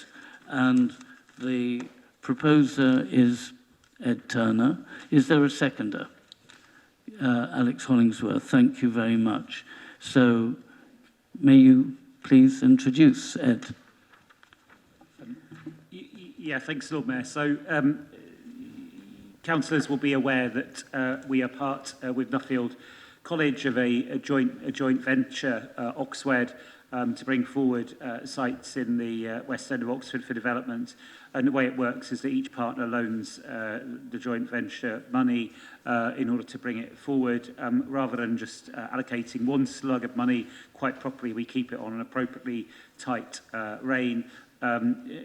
If, however, we were not to make this loan of money, then we would, the joint venture would need to access funds in a different way or not progress the project, which would be a most undesirable thing, to say the least. So the proposal here is to bring forward £750,000, which we would include in our capital programme to allow the implementation of the Oxwed delivery strategy to take place. And it's noted as well there's a further £3.1 million which was flagged in the budget report, which would cover delivery and future enabling works and land assembly, but that's not part of this report. That's something which will come forward in due course. So therefore I would like to move the recommendation. Thank you. Does anyone have any question, please? And always remember not to refer to the confidential appendices, please. Thank you, Lord Mayor. My group will vote against this item, but I just wish to clarify that this doesn't relate to the particular technical matters that are in front of us today, confidential or otherwise. This is just for consistency with our position on the scheme in general. I won't rehash the entire thing at this juncture, but in brief, for any listeners who didn't see that previous meeting, it's a case of, as a scheme, it's something which we feel that, since it is fundamentally about job growth in a city currently very, very close to full employment, we have no doubt that the Chancellor of the Exchequer might be glad that it got built, and should there come a point in the future, a future Oxford where we have truly got on top of our housing crisis, then perhaps even the citizens of that future city might be glad. But in the meantime, whilst house prices are extraordinary and that this is a development that would stimulate extra demand, that when it comes to Oxford's housing need, it ends up rather a case of Councillor Hollingsworth giveth with one hand and taketh away with the other, or considering that a lot of that housing need is to be delivered using what one might call a weaponised duty to cooperate. Perhaps that simply taketh away with both hands. So on those grounds, we will oppose this motion today. I see Councillor Hollingsworth. Alex? Well, I don't want to rehash the debates about the principle here, but this is economic growth that's going to happen anyway. So it either goes here, these jobs, or it goes somewhere else, possibly in a field in the middle of Oxfordshire. The difference being this is right next to a railway station, it's right next to all of Oxford's major bus routes. It's the most sustainable place for jobs. The alternative is a car-based economy, say in the Science Vale, enthusiastically supported by those very councils who are keen not to have any house building at all. I disagree on the principle. What I would say, however, I'm always keen to see consistency. What I didn't see the consistency in the Liberal Democrat budget, where you took the millions of pounds which are being delivered by this scheme out of your budget. If you don't support it, be consistent that way too. This is literally trying to have your cake and not eat it or something. It is the height of hypocrisy to propose and vote for a budget which includes the millions of pounds generated by this scheme and then stick your hands up against it repeatedly. If you don't want it, take the consequences as well. I see you've provoked Andrew Gant. Point of order, Lord Mayor. The word hypocrisy is not appropriate. Could the council withdraw it, please? I'll be guided by you, but I think it's hypocritical to do what they are doing. So I'm very happy to stand by the word I used. Just leave it, I'm advised. Any other questions, comments? Yes, Chewy. Thank you, Lord Mayor. I'm not going to go into technical discussion like Alex, but I'll just look at the economic point of view of our plans in the future. We must realize first, this is a joint venture with Nuffield College, which means we are sharing the risk, but also bringing the synergy of their expertise with us as well. Is it in this terms of unprecedented budget pressure, that's the scheme we should be looking at, because we are going to have economic benefits in future. Thank you. Thank you. So I don't see any more. Oh, sorry. Over there, Lois, yes. Thank you, Lord Mayor. I would just like to note that on this development, as I have previously stated many times, and the Cabinet member is aware of my objections on the Oxford proposal, by my calculations, it's going to provide about 7 times as many spaces for employment as it will for homes. So we will have 7 times as many people as there are homes going to be provided. I also object to the unnecessary new bridge, which will go across Rosenemead, which I know is a separate matter, but it is sort of linked to this. I know it's a separate funding issue. I also object to what I see as the likely loss of trees in the wildlife corridor against the riverfront, and I would hope very much that as much of that as can be retained as possible. And I see there's a lost opportunity for a continuous segregated cycle track from Oxpens to the train station. So those are my objections to the Oxford development. Thank you. Lizzie Diggins. Can I just point out what I see as a slight hypocrisy on what you just said, which is that you want the cycle path to go to the train station. I think the key element is that this is a sustainable place to have homes because it is so close to so many transport hubs as well.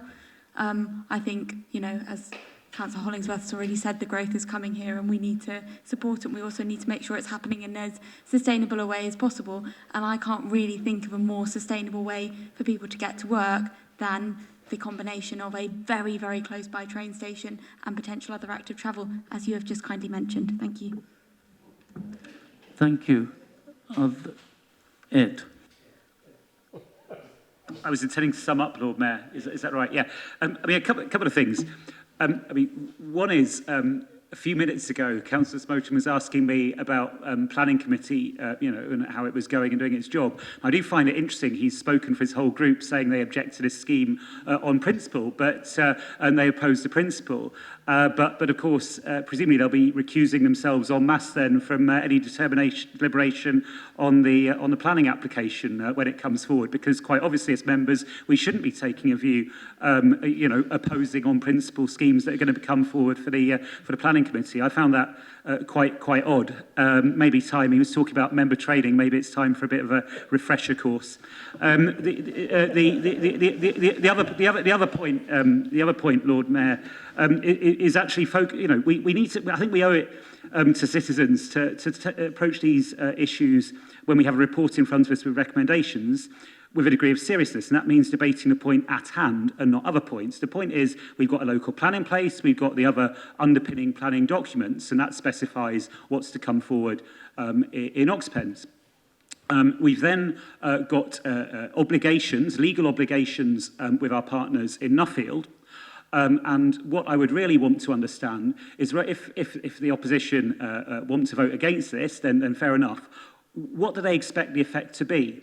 Are they then expecting that we will scupper any development until we've rewritten the local plan? What legal advice have they got on the impact on our partnership with Nuffield, or are they intending to dissolve it? Are they intending to unpick the legal basis? And what costs will there be? If they've got good answers to that question, then let them vote against it. If not, then I'm afraid it's student politics and they're messing around. We have a proposer and a seconder. You've already spoken. Can we have those in favour, please? Those against? Those abstaining? So it is carried. Thank you very much. And now we have item 18B, which is about the delivery of affordable housing. Linda is going to introduce and propose. Do we have a seconder? Alex. Okay, Linda, please introduce. Thank you. As pleased as I was to move the report earlier about strategy and plans, I admit I do prefer reports like this, which are actually about getting on and doing things. In this case, deciding to spend HRA budget on funding new homes for Oxford people, including here buying 111 new homes, all affordable within the Oxford North development.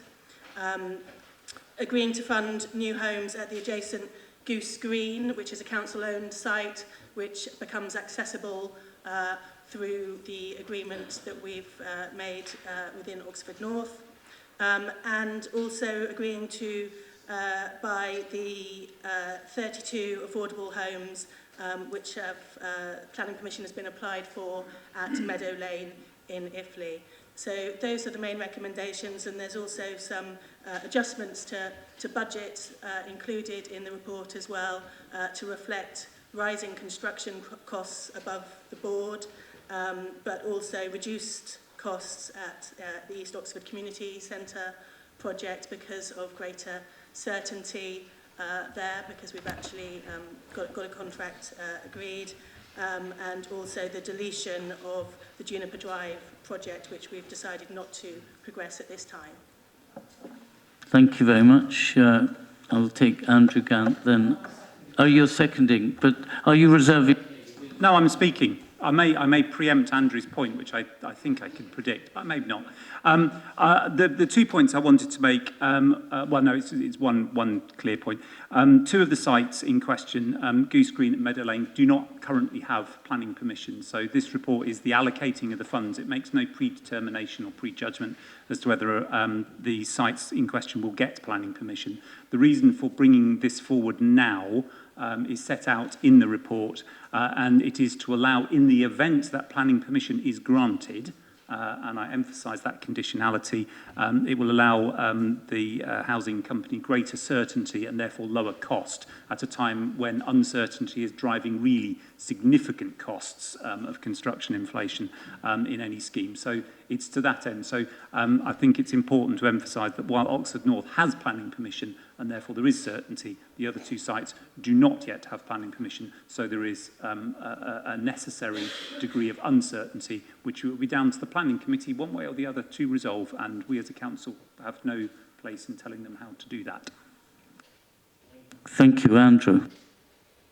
Yes, thank you. Councillor beg your pardon, Councillor Linda Smith. Easy mistake to make. I do apologise to you both. has referred to the affordable housing coming forward on Oxford North, which is very welcome. Could the councillor confirm what percentage that represents of the total housing on the site compared to the percentage target in the local plan? Could the councillor confirm the total number of homes on the site, ideally in square foot terms, compared to the employment? Could the councillor confirm that the planning permission puts the social housing nearer to the A34 than the market housing? And on the question of delivery, could the councillor confirm how delivery has stacked up in the last period for which figures are available, that is to say between Q4 2021 and Q3 2022, in which the city delivered 670 homes, Vale of Whitehorse 1,100. I see Joe. Joe, do you want to ask a question? Joe, please. So my question to Councillor Smith is that given that if planning permission goes ahead for the houses on Goose Green, that the ancient hedgerows can be guaranteed to be saved. Some of them have already been taken down in anticipation, and they go back up to 1,000 years, I understand. So it would be good to get confirmation that they would be preserved in the event that planning permission was given. Any other questions? Oh, yes, Deco. Not a question, just a comment. I know it's quite spicy in here and everyone seems to be really going back and forth, but can we really be quite serious and move this along? I think it's really important that we're able to build houses. Like, there are people in our wards and our areas that are struggling to live with mould. And I know we want to do these back and forth, and some of these things really could have been emails, to be honest, and we have more pressing things to get on with. So thank you, Councillor Linda, for pushing this forward, but let's keep going, honestly. I feel like we're not discussing things that need to be discussed right now. Thank you. Any other questions, comments? Okay, Linda, could you please respond? You had a series of questions there.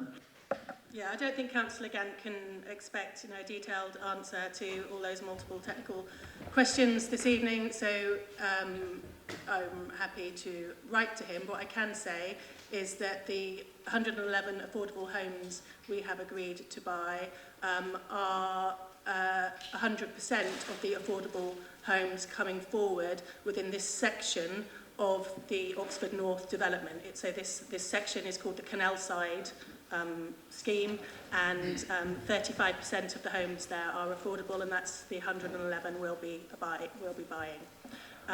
When it comes to hedgerows and things, I mean, that's not really related to spending the HRA budget. So I think that's a question for down the line when it comes to when it comes to plans being worked up and submitted, or indeed for when the planning department considers those applications. Thank you. So we've got a proposer and a second. May we now proceed to a vote? Those in favour, please. Those against? Abstaining? It's carried. And thank you very much. We're just in time to have a break for half an hour. So if we come back just before 7:30, please. Thank you very much.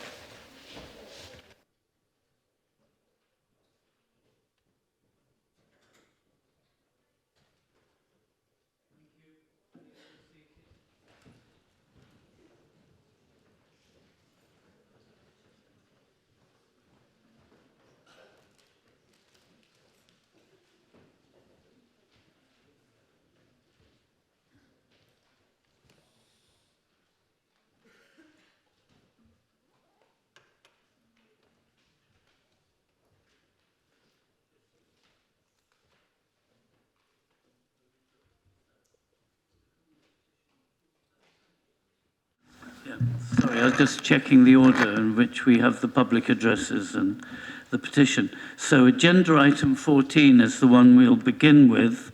And so first, I'm going to ask David to invite Nicola Smith to come in. And you may be aware there are two people speaking about the same topic. So they got 5 minutes in total, just in case you wondered. So I'm going to... Hello. You and Ian have a total of 5 minutes, so We'll let you know when 2.5 minutes have passed. Okay, thanks a lot. That's great. Hi, everybody. My name is Dr. Nicholas Smith. I've been working as a paediatrician in the NHS since 2013, including in the John Radcliffe, and I'd like to support the proposal on plant-based food and sustainable farming. So, animal agriculture is a major driver of the climate and ecological crises, which are directly impacting human health. I'm a bit short. It is clear that a global shift to a plant-based diet is necessary to prevent the looming catastrophe. The Eat Lancet Commission's Planetary Health Plate, designed to keep the food system within planetary boundaries, is 87% plant-based, with animal-derived foods being strictly optional. But aside from the significant impact of diet on climate change and the subsequent consequences of this for human health, there's also substantial evidence that a plant-based diet can directly benefit individual health. Poor diet is now the #1 cause of death and disability in the UK, resulting in rising burdens of obesity, cardiovascular disease, diabetes, and cancer. A whole food plant-based diet has been shown to reduce the risk of these diseases, improving health and longevity, as well as reducing the burden on our health services. A whole food plant-based diet is one consisting of fruits, vegetables, whole grains, legumes, nuts, and seeds with few or no animal products. The Eat Lancet Commission estimated that a whole food plant-based diet could prevent 11 million deaths annually. Plant-based diets promote health via a number of mechanisms. These foods are mostly low-calorie, yet have a high nutrient content, including fiber, polyphenols, unsaturated fats, and anti-inflammatory and antioxidant compounds. Plant-based diets are often low in saturated fat and have a high fiber content and are associated with a healthier gut microbiome and lower levels of inflammation. According to the British Dietetic Association, well-planned plant-based diets can support healthy living at every age and life stage. If a variety of healthy whole foods are included, this diet can be both balanced and sustainable. The Oxford City Council has the opportunity to model best practice for the local population. By demonstrating that plant-based eating can be delicious, nutritious, and the new standard, there's potential to improve the health of the community, move towards a more sustainable future, and inspire widespread change. Thank you very much. You were in well under 2.5 minutes. Stay here, and Louise Upton will respond to you. Thank you. Thank you very much, Dr. Smith, for coming to address us at Council today. We are really grateful to you for highlighting the issues around poor diet and how this is directly linked to increasing numbers of people who are in poor health. Later this month, the Director of Public Health for Oxfordshire will be publishing his latest sort of snapshot of the health of the county, and it is not good. It's got worse over the pandemic, of course, and it'll show once again that there's been a big rise in the number of people who are an unhealthy weight, and that starts in sort of 1 in 5 children in reception class, and it just gets worse after that till more than half of adults are an unhealthy weight, and we know that translates into living shorter lives with multiple health problems. So changing our diet is vitally important to fixing this, and cutting back on meat and dairy products and increasing our vegetable consumption is, alongside eating junk food, of course, is going to be absolutely key to doing that, I believe. This council signed up to the Oxfordshire Food Strategy last year, and we're currently drawing up an action plan which is specifically about not just the reducing the carbon footprint of food, shortening supply chains, etc., but how we can make it healthier. And that, of course, is going to involve quite a shift to plant-based diets. So I really just wanted to thank you again very much indeed for coming and highlighting the health benefits of it, because I think that's an angle that often gets lost in the pure just carbon reduction debate about plant-based diets. So thank you very much indeed. Thank you.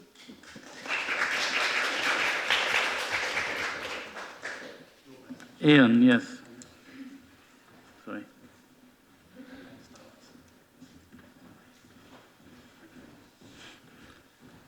You have, I think, about two and 3/4 minutes. Okay, thank you. Councillor Dunn's motion references the County Council's adoption of a similar policy that I proposed in 2021, which was accused of being anti-farmer and anti-choice. So I thought it was worth addressing those points here. The vast majority of the meat and dairy consumed in the UK is not locally produced, often not even UK produced. Instead, it comes from intensive farms relying on feedstock grown on land cleared in some of the most environmentally sensitive regions on the planet. Cheap imported meat and dairy products from countries with questionable human and animal welfare standards do nothing to support our local farmers. Whilst intensive farming can have damaging environmental consequences, smaller local farms can be part of the solution, not only as a vital link in our more sustainable food chain, but also as stewards of the rural landscape we all need and love. In Oxfordshire, we already have roughly twice as much farmland devoted to arable compared to livestock. The growing fruit and vegetables is by far the most efficient use of land, but whilst market gardens are one of the fastest growing and profitable forms of agriculture, fruit growers are struggling to survive and need support. I have no doubt that local farmers will continue to produce meat and dairy for the foreseeable future, and no one is seeking to change that in the short term. But to make small-scale farming a commercial proposition, consumers have to be prepared to pay a fair price for what they produce. By reducing our consumption of cheap, intensively farmed meat and dairy, and eating less but better quality, locally produced foods, we can support local farmers and ensure that they can continue to make a living. In terms of free choice, neither the County Council policy nor Councillor Dunn's motion seeks to restrict what people eat in their daily lives. That will always remain their personal choice. Equally, it's every councillor's choice to eat what they want. The only difference is that our councils will not be offering potentially climate-damaging options. They will be instead setting an example by showing that even a small reduction in the consumption of meat and dairy can have a big impact on climate change and public health. So I hope members will agree that such a lot of benefit for such a small change has to be worth doing, and will support this motion and join with the many other authorities who have already enacted similar policies or are planning to do so in the near future. Thank you.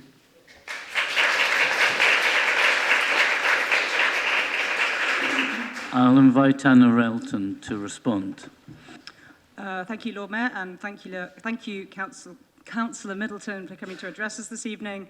I believe when we met previously, we talked about your equivalent motion at county and how pleased I was that you had done so.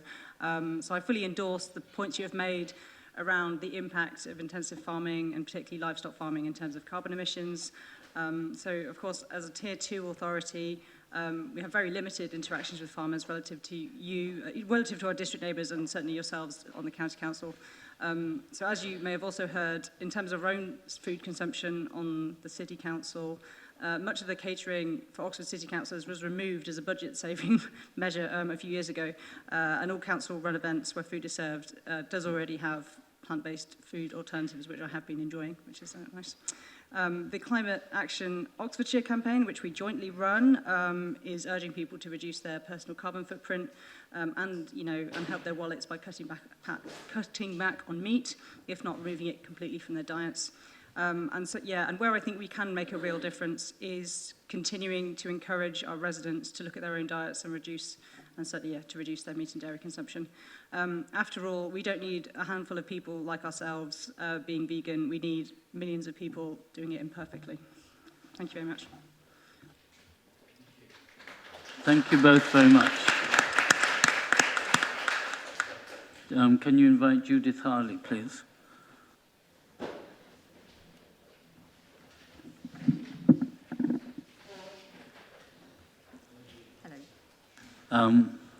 We have here your address. Would you like to read it or read the summarised version? Thank you. You have 5 minutes. Lord Mayor, councillors, some 4 weeks ago, Oxford Direct Services, ODS, began constructing a new cycle route through Cowley Marsh Park. In addition to upgrading footpaths, forcing pedestrians to share their paths with more cyclists, which is always bad for pedestrians, the new route includes the creation of 2 new cycle access points within the designated nature park section at the rear of Cowley Marsh Park. Both of these access points are completely unnecessary as they are each just feet away from existing cycle paths and accesses. An online consultation was held on these proposals by ODS last December, which stated that ODS did not require planning permission, but could essentially do what they liked under permitted development. It seems that this, like many council consultations, was a token tick box gesture only. I completed the consultation and objected to these plans on the grounds that not only were these cycle routes a danger for pedestrians, but the new access points were quite unnecessary and would damage and harm the flora and fauna in the nature park. There was no feedback and no response to my comments, which were clearly ignored. The construction of the access points has damaged tree roots and branches in both sections and obliterated wild crocus plants found only in this area of the nature park. I had understood that it was contrary to the Wildlife and Countryside Act 1981 to damage wild crocus plants, and they have been destroyed to create a cycle access through a hole in the boundary fence used by pedestrians. ODS should just repair the hole, as it is merely a few feet from this to the existing main cycle access point from the park onto the adjoining bridle path and cycleway, which runs alongside the ODS depot.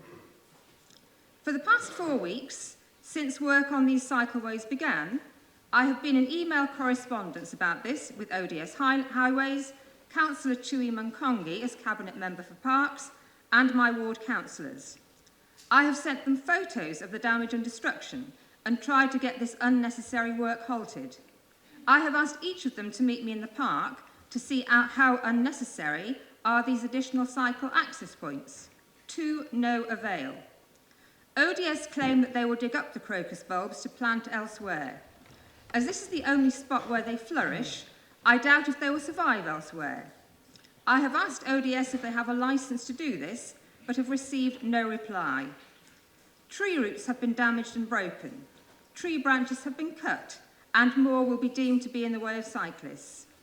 I regard this as vandalism by ODS, as in my opinion, there is no justification for any part of this work, and I would like to hear the Council's justification for this. I am inviting each and any of you City Councillors to meet me in Cowley Marsh Park to see for yourselves how unnecessary are these access points. The damaging construction has continued, despite my requests to ODS and councillors to halt this until I could address full council on this matter. Who on the council authorised this work in the first place, and did they understand the area that was being proposed for damage and destruction? Councillor Munkongi, your reply is wrong, misses the point completely, and shows clear lack of knowledge of the layout of Cowley Marsh Park and the work being done. My address refers to the totally unnecessary new cycle access points, which are very close to existing ones, not the track as a whole. I repeat my invitation. Will you spend 15 minutes in the park and see for yourself? I am again asking the Council to halt this work and get ODS to undo the damage they have done already with these access paths, which is to restore the nature park to its previous state, to repair the hole in the boundary fence on the bridle path, and to return the wild crocus bulbs to their original habitat. Thank you very much, Judith. I will invite Councillor Munkongi to respond, please. Thank you, Judith, for this. As you acknowledge in your question there, we have been corresponding, and I'm happy to meet you at the site. I was there yesterday, actually, to just see how the work is progressing. It is progressing according to what is planned. I had a chance of talking to the local councillors that feel the consultation was thorough and they were involved in the process all the way, so they are both happy with the work. If other fellow councillors would like to join when I'm meeting Judith, you are welcome to join. Thank you. Thank you.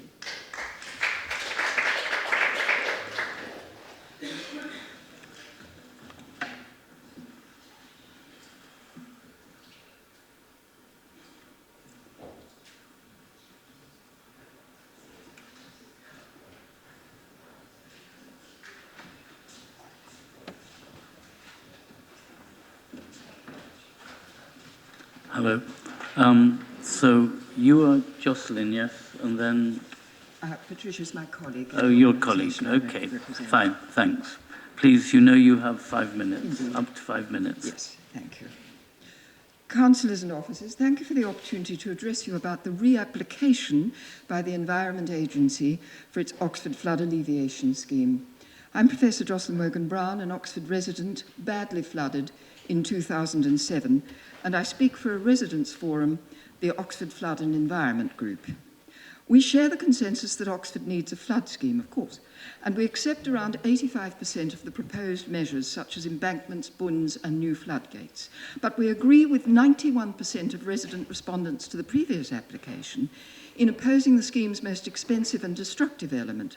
This is a proposed 5-kilometre channel up to 250 yards wide from above Seacourt down to the old Abingdon Road.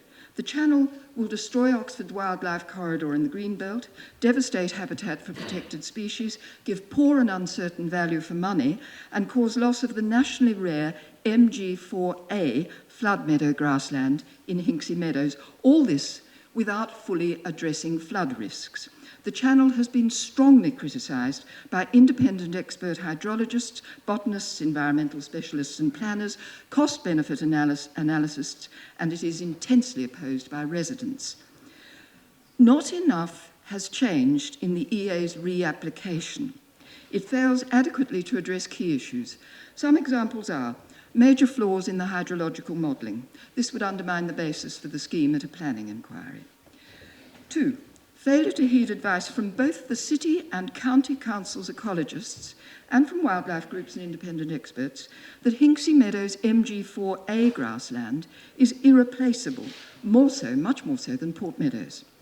The EA has now had to admit to a -1% biodiversity loss for the scheme, not the legally required 10% net gain on site that it previously claimed. It now offers no mitigation for MG4A because there is none. 3. Failure to consider alternatives to the channel and therefore to comply with the mitigation hierarchy for endangered exceptional sites. The scheme can avoid destroying Hinksey Meadows by the alternative of a shorter channel or even no channel. Both alternatives are shown by the EA's own figures as securing very nearly equivalent flood risk alleviation as would the channel, but without the destruction. The other 85% of the scheme does the work. 4. Failure to comply with 10 current national planning policy framework directives. 5. Failure to consider the Council's local plan directives about green infrastructure and natural methods of flood prevention. See OXLEP 2040 Preferred Options, Chapter 4, G1456, Chapter 5, Set R2, for example. We contend that the failures in the EA's reapplication will lead to 1. A damaging flood alleviation scheme built on flawed hydrological modelling at enormous expense and enormous biodiversity cost, without being future-proof and still with no fully defined or secured plan for maintenance. 2. It will bring potential reputational damage for all involved, including Oxford City Council, especially through the destruction of the irreplaceable 1,000-year-old Hinksey Meadows, a loss already internationally protested. Reputational damage will increase as recent NPPF revisions designed to lower pressure on the Greenbelt and emphasise the priority of placemaking and beauty go forward, and as the EA pursues its 21st century campaigns for flood meadow and whole catchment solutions without channels in areas other than Oxford. 3. There will be much anger when residents who have happened not to have time to read the 450 documents of the reapplication realise that they are losing access and amenity for up to 5 years across a vast area of greenfield and greenbelt. So, for example, sending school children and workers onto congested Botley Road rather than down the Willow Walk. Already deeply anxious about biodiversity loss across the city, residents will see 5 kilometres of hedgerows and 2,000 plus mature trees destroyed, the loss of iconic riverine Oxfordshire landscapes, and the removal of 700,000 tonnes of embodied carbon as the meadows are dug up for 5 kilometres for the channel. Residents will suffer a permanent reduction to their greenfield space.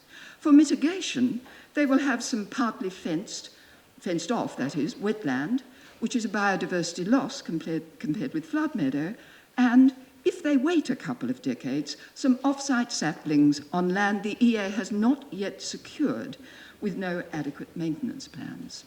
They will also get up to 130 HGV summer movements per day. Can you please draw it to a conclusion? Thanks. I've got 2 more sentences. And 35 movements into the Botley Road. They will get a poor use of 176 million of public funds. These and other effects can be avoided and cost lowered with a no-channel scheme.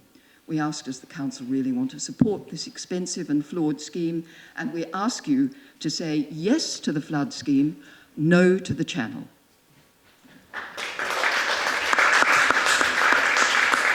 Thank you very much.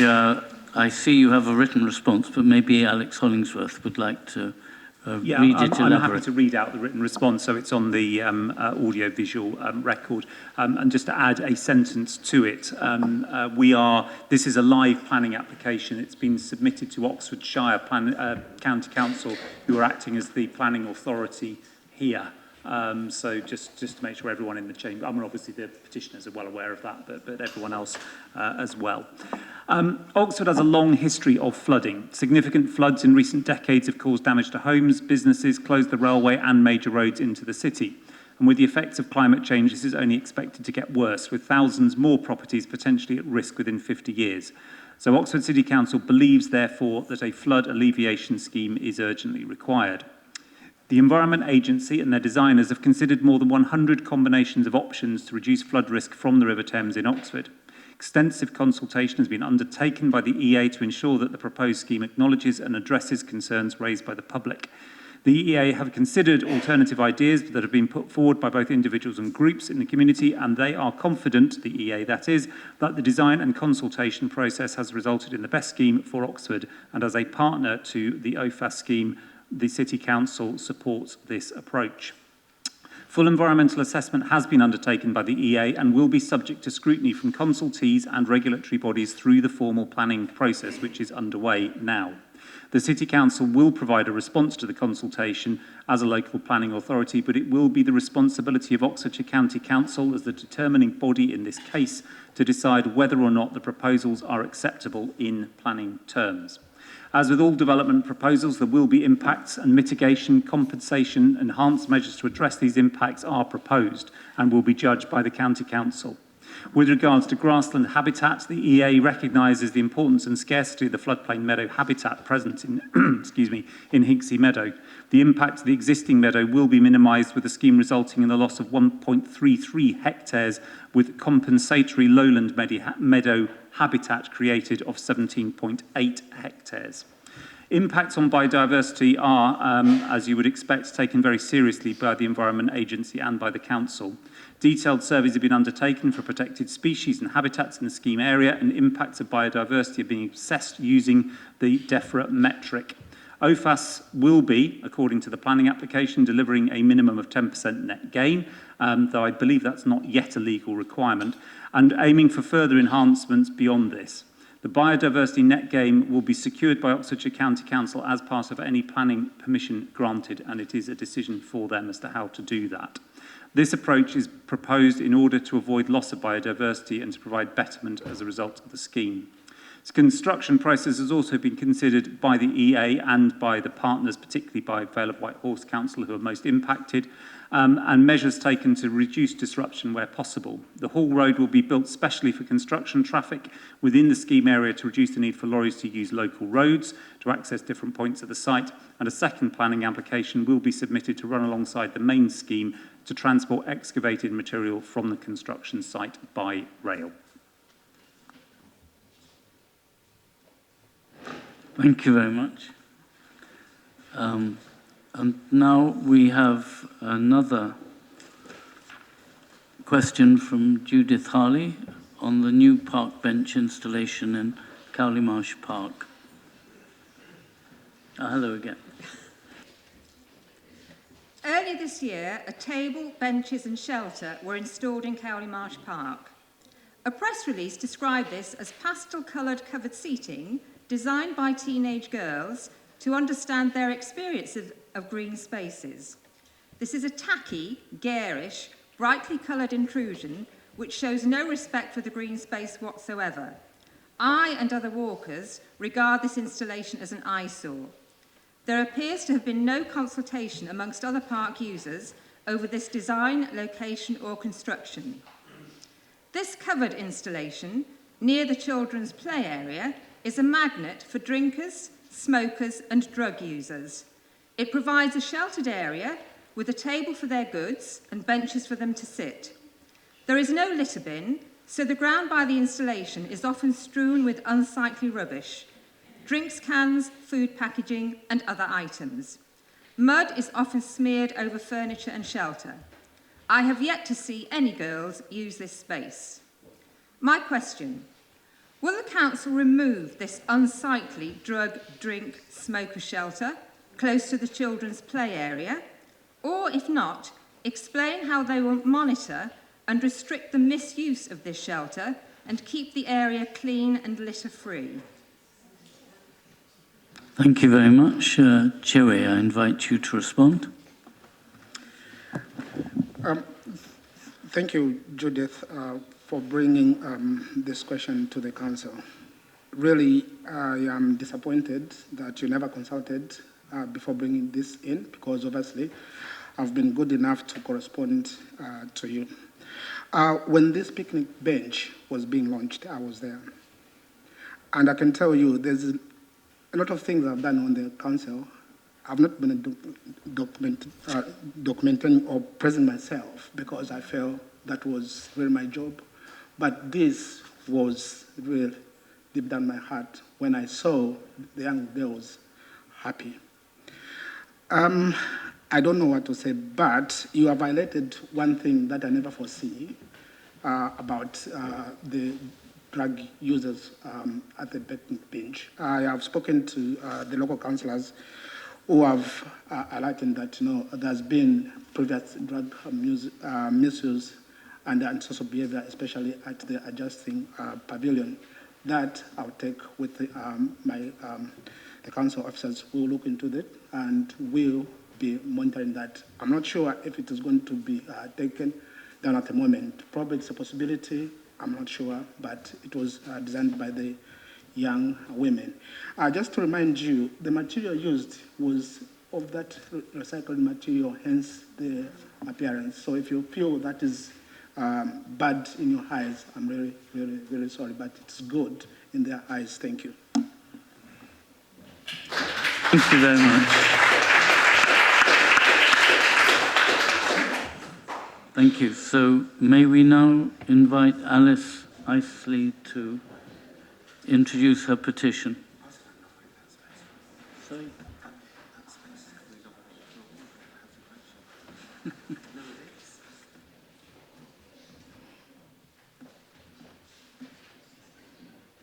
Hello, would you like to introduce your petition? You have up to 5 minutes to do so. Lord Mayor and members of the Council, we are here to present our petition, Save Tumbling Bay. Tumbling Bay is a much-loved Victoria River swimming pool on a backwater of the River Thames, just behind Botley Park in West Oxford. One side of Tumbling Bay is becoming unstable. In autumn 2021, the Council decided to fence the space and suggested that it would drop the unstable bank into the pool for reasons of safety, sustainability and biodiversity.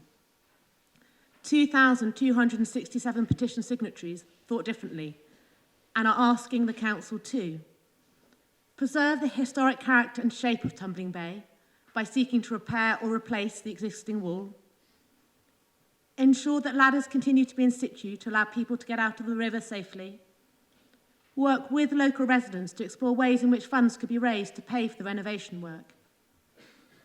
170 years old this year, Tumbling Bay is a much-loved piece of and valued piece of local history. It is part of the city's working-class heritage, allowing recreation to thousands of local people over the years. Initially for men only, in 1892, Tumbling Bay was one of the first places in the city that women could swim. In due course, Tumbling Bay was open to both men and women, and generations of children have learned to swim there, many in school-provided lessons. Over 80 people attended an Oxford Preservation Trust Open Doors event there last September and listened to Malcolm Graham talk about its heritage. Some of Oxford's older residents have shared their stories on the petition page. Growing up, we learnt to swim here.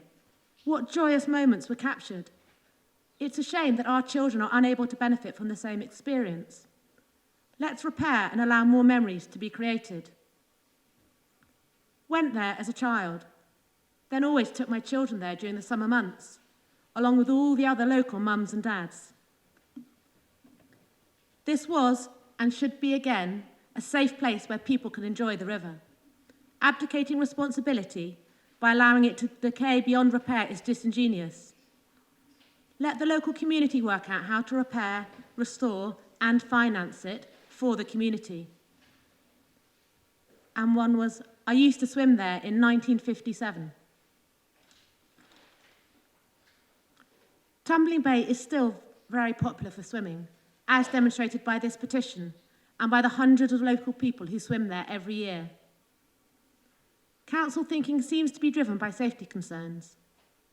Many people use the river without agencies erecting barriers for swimming, boating, canoeing, sailing, paddleboarding, and so on. Many people also swim at the lake in Hinksey Park. The council website advises against this, but recognises that some people will choose to do so at their own risk. The designation of the river at Wolvercott as an official bathing place has been widely welcomed, and the council has found a way of handling the safety concerns. Blue spaces are beneficial to people's physical and mental health. We would like the community to be able to continue to access the river at Tumbling Bay easily, safely, and without barriers. At Tumbling Bay, we welcome the council's recognition that the damaged poolside needs to be addressed. We appreciate the community briefings on work in progress. All has been quiet since last October, when a proposal to replace the damaged side with stepped gabion baskets and a tripwire to limit access. People raised concerns about design, practicabilities, and durability. The design is likely to be hazardous to swimmers, as some of the step sides would be concealed underwater. The surface of the gabion baskets, essentially wire baskets stacked with stones, are rough on people. We asked questions about durability in water, concerned the baskets will collapse over time into the bay. Stepped gabion baskets do not preserve the historical vertical poolside. We are asking for the repair work to conserve a valuable community resource that already exists. We understand that alternatives to gabion baskets might be slightly more expensive, but we request that the council work with local residents to explore ways in which funds could be raised to support the renovation work and to improve biodiversity across the site. Use our enthusiasm to do a good thing and preserve Tumbling Bay. Lord Mayor and members of the council, please keep Tumbling Bay in a way that retains its historic form and keeps it as a usable swimming place, a much loved and valuable local amenity, demonstrated by the 2,267 people who signed this petition. Thank you for listening.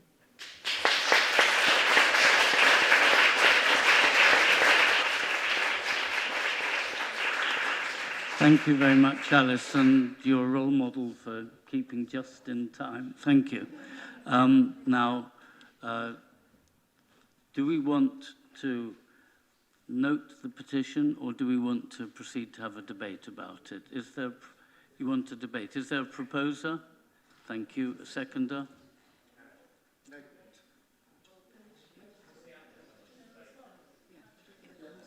There was a seconder. I didn't see who it was.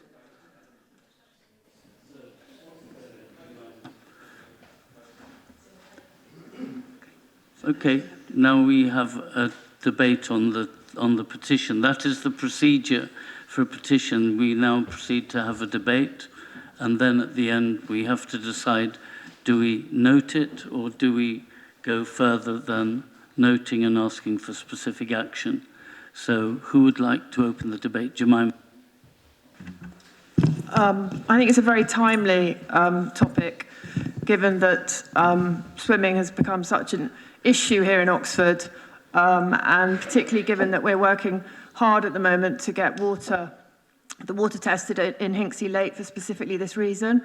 So it seems to me that if we can actually now combine and create the kind of master plan of all the swimming sites around Oxford, the water quality, how we're going to maintain them, whether, as in East Oxford, East London now, there's huge crowdfunding initiatives in Walthamstow, Leighton, swimming is something everybody needs and wants to do, and we need to back this and work out a master plan. Thank you very much. Joe. Yes, very important petition, and I think that when you see during COVID how many children were not able to access swimming pools, which were closed and therefore weren't able to have lessons, what an important amenity somewhere like Tumbling Bay was for those, and going into the future, how many lives it could potentially save. As a swimmer myself, in the Wolvercote area, the bathing place, in a way it's not quite as safe because you can get easily whacked on the head by a passing oar from a rowing 8, which has very nearly happened. So steps on Tumbling Bay should really be in situ so that people can easily get in and out of the water. And so I would propose to overturn the plan to break down the wall and to keep Tumbling Bay as the valuable resource that it has been for such a long time. Joey.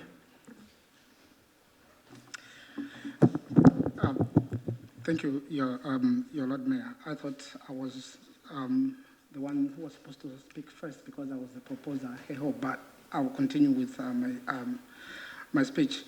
Firstly, we must understand what the outcome is for this petition. There are 3 recommendations.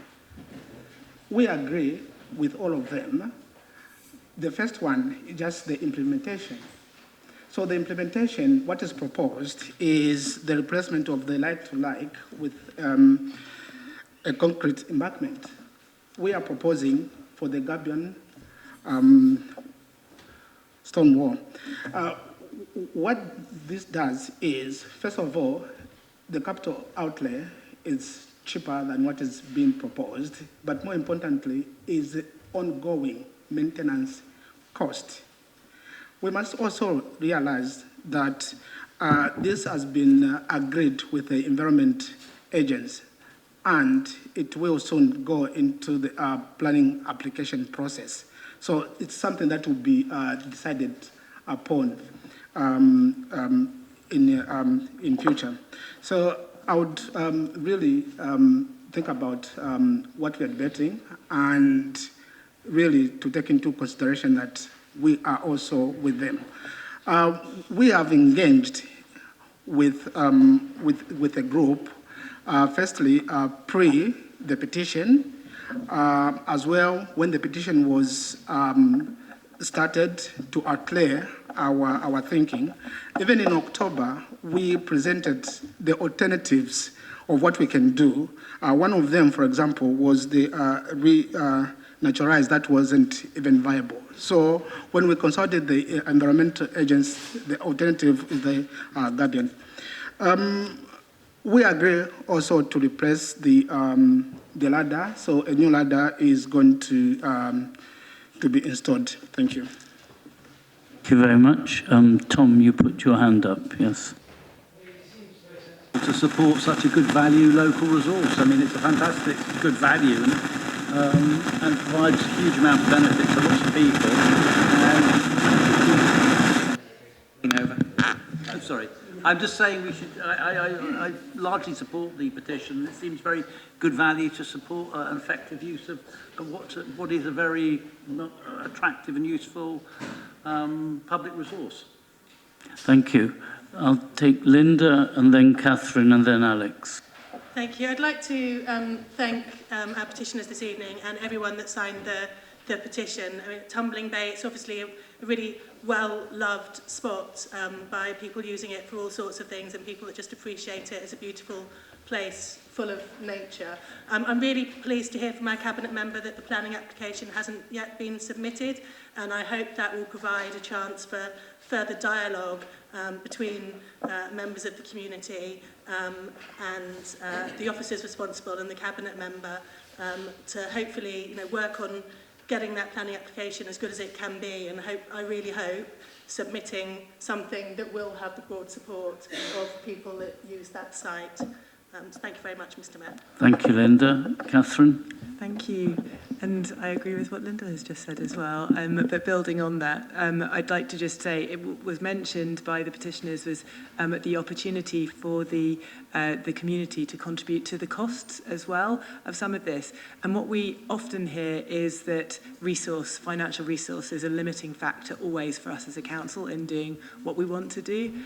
But there are people out there that have resources, financial resources that they would like to contribute. And so if we could create a mechanism by which those who are willing to put financial resources in through crowdfunding to make it into a structure that meets the needs of the community and that retains its historic legacy as well, then surely that is something that is within our means to do.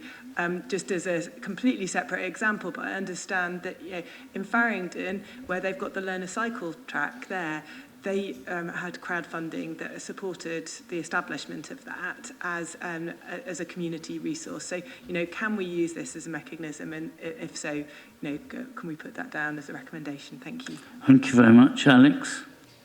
I'm sympathetic to the aspiration. I'm just in the absence of literally any actual official information about the costs. So I'm not quite sure how Tom can decide it's good value because we don't know how much any of the options cost. And we've heard there has been Environment Agency engagement which may rule in or out certain things which I'm not sure without it in writing we're in a position to judge. So I'm just slightly nervous about proceeding towards some kind of decision in the absence of any facts at all, really. That was all. Lois, and then Susanna, then Susan, and then Chris. Thank you, Lord Mayor. I've been at some of the meetings with the members of the community and with council officers, and I have to say that the current proposals, which involve on the north side of Tumbling Bay having a small fence and then stepped Gambian baskets in the water, are really, I think, quite dangerous because we know that what children and teenagers and young people in that area do is run and jump into the water, and they will be jumping into an area where there will be hidden underwater steps, which could be really dangerous.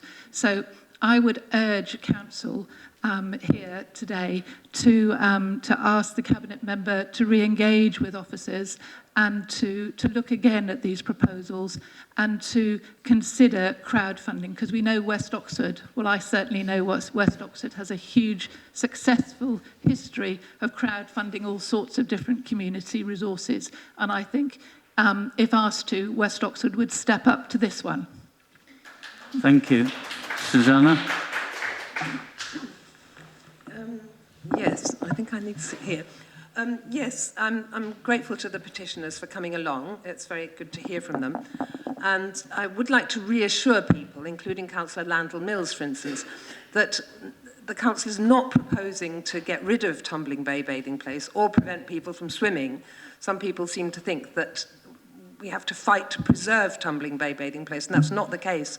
There was a time when the council was worried about people drowning and was thinking of trying to discourage swimming. Well, no, swimming's not encouraged at all, but they were trying to prevent swimming, but that's no longer the case. They recognise that the community has always swum there and will continue to swim there, so that's one very good thing.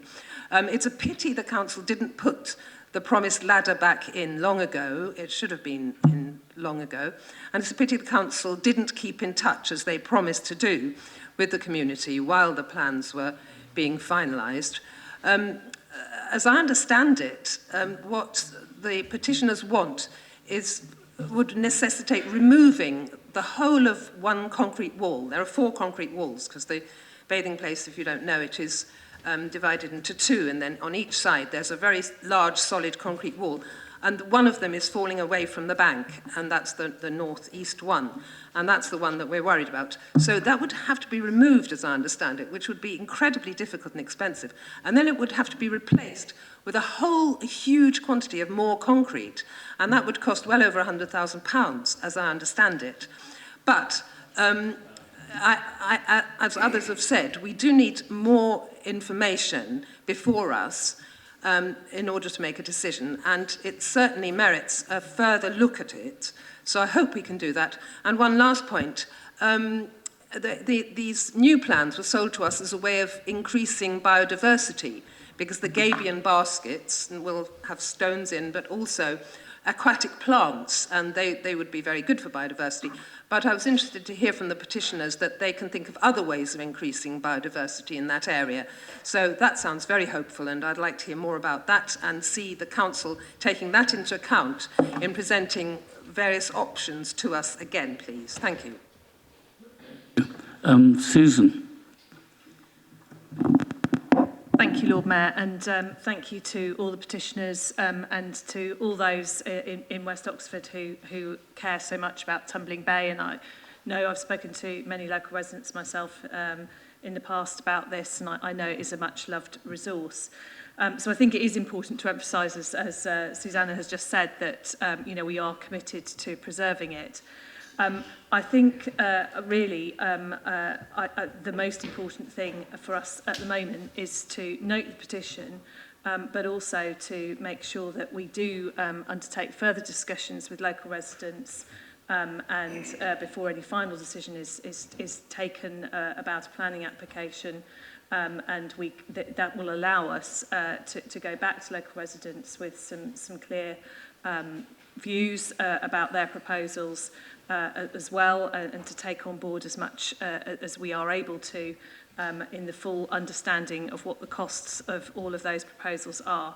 And I think that, as we have heard, some of them may be considerable, and there may be some difficulties, but I don't think any of us have got in front of us today enough to make any sensible decision about the proposals, because we haven't got the financial implications and we haven't got the other implications, including Environment Agency and feasibility. So I'm sure that all of those issues can be looked at, and I suspect some of them already have been looked at, but we need that information in front of us before we can make any final decision. Thank you. Chris Smoten. Thank you very much, Lord Mayor. To take what Catherine said just a little bit further, and fully understanding Councillor Hollingsworth's hunger for facts and desire to make a decision with full facts in front of us. And on that basis, I wonder if we could at least commit to concretise the petitioners' requests sufficiently to run a costing exercise on what they have put in front of us and establish precisely what is the funding gap between that which the council currently proposes and that which the petitioners ask. I appreciate that we can't commit further than that without knowing at least that number, but can we commit today to determine what that number is? I'm going to let Saj now speak, but what I'm going to say is I have a feeling we're going over somewhat similar ground, and so what I'm going to propose is that we then let Choe sum up, as he can as the proposer, and then we take a vote on how best to proceed. Thank you. Thank you, Lord Mayor. I'd like to thank the petitioner coming, and I'm sure this is a very issue in the West Oxford community, very close to their heart, but I'm not sure if the council is in a position to make any decision today, because there's no feasibility study, there's no cost, there's loads of good aspiration where the people are saying we should do crowdfunding, and the community can do that.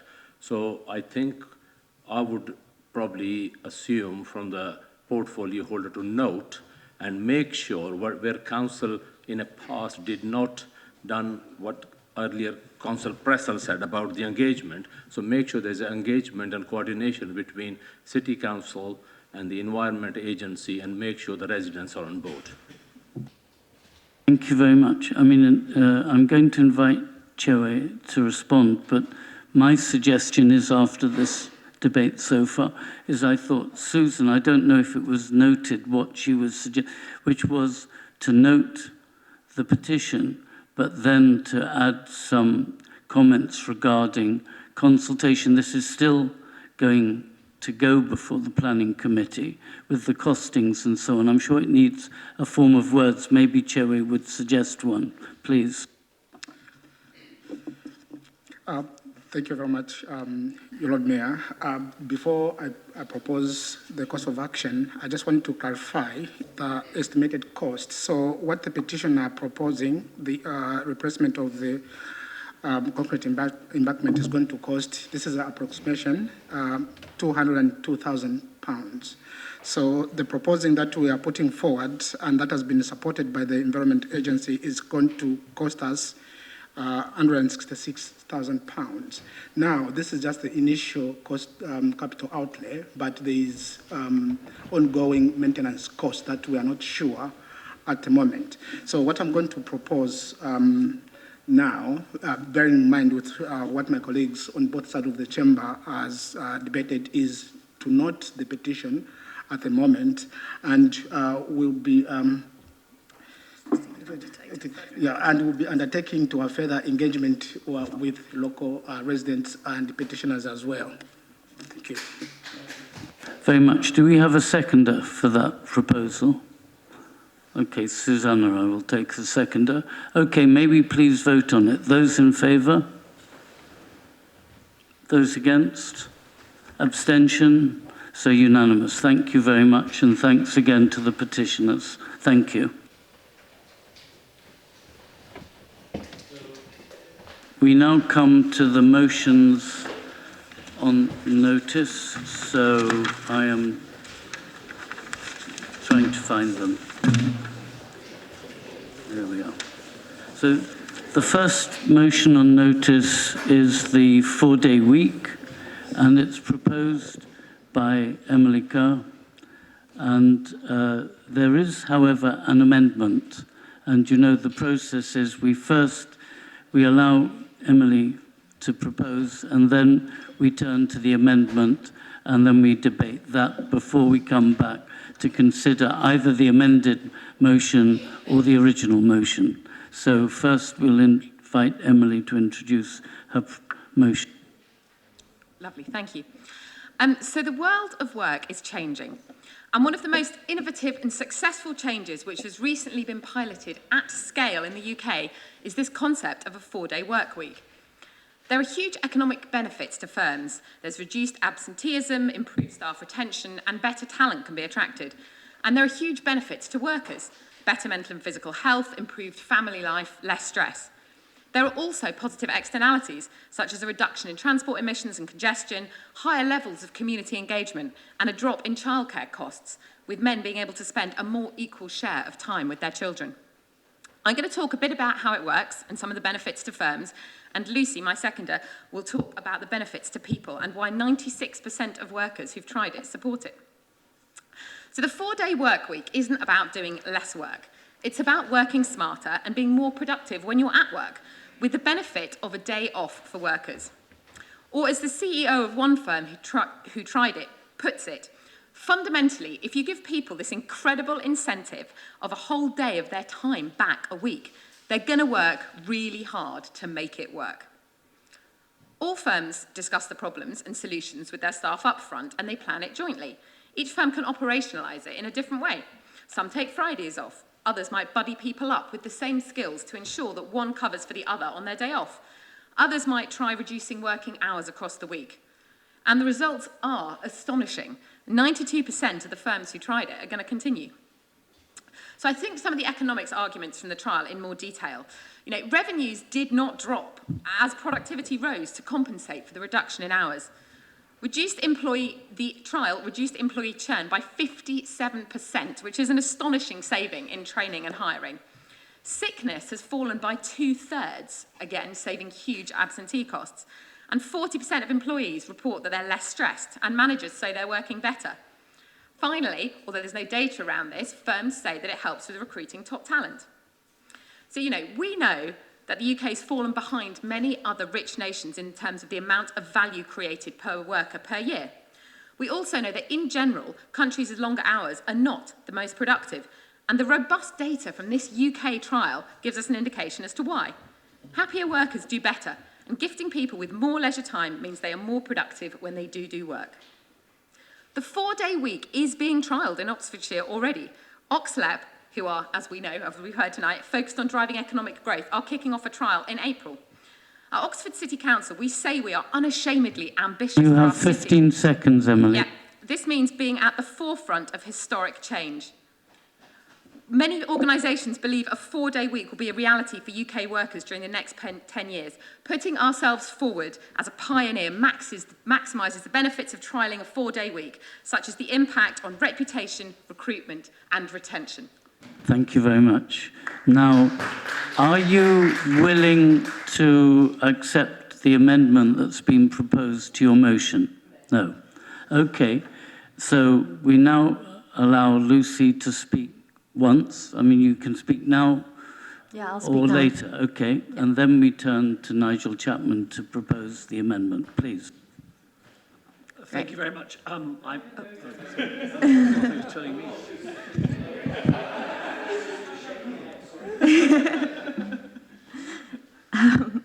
How many of us woke up today wishing it was still the weekend? How many of us felt like they'd only just switched off their work brain when suddenly Monday morning rolled around again?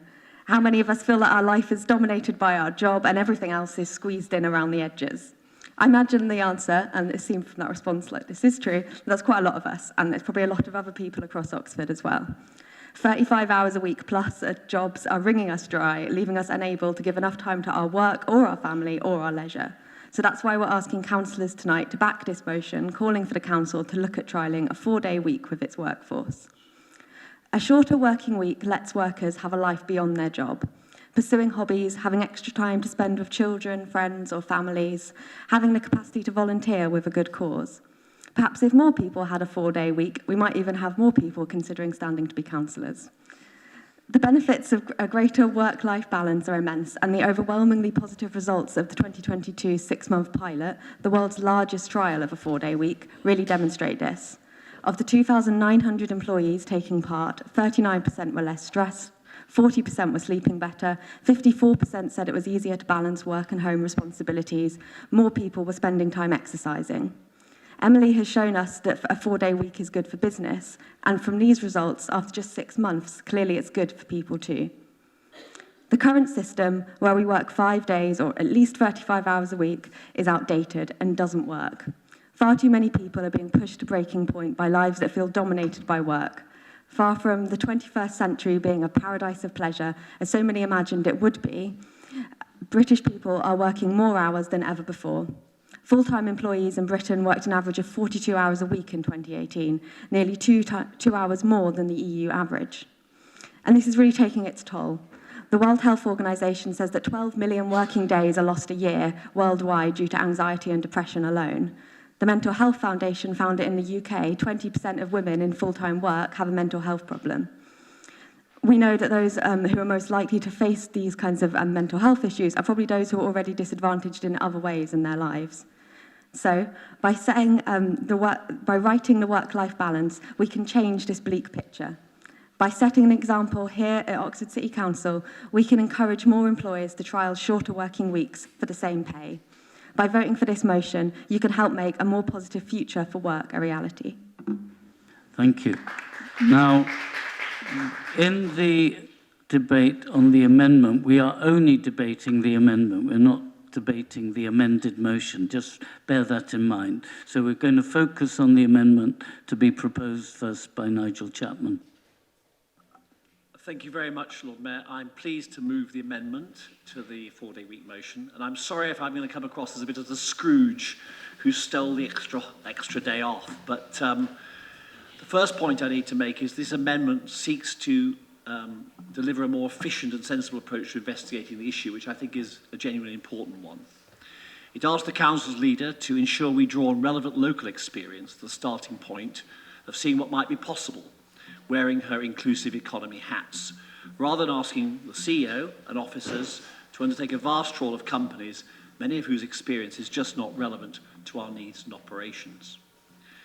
It also reminds this chamber that we need to see this issue in the context of our continuing conversations with our trade union colleagues. As I said earlier when tabling the pay policy for 23-4, we are about to begin important negotiations about pay, grading and working practices for the year ahead. Consideration of a 4-day week at full pay must be considered alongside the other potential changes in a proper process We must not make employment policy on the hoof in this chamber. It is instructive to delve deeper into the pilots cited in the Greens motion. Inevitably, its supporters will hail its successes, and there's clear enthusiasm on the other side of this chamber. But the relevance to us must at least be questioned. Many of the companies involved employed much smaller workforces than either council or its wholly owned companies that had much narrower purposes. Many operate in the business-to-business space and are not delivering services directly to citizens as we are.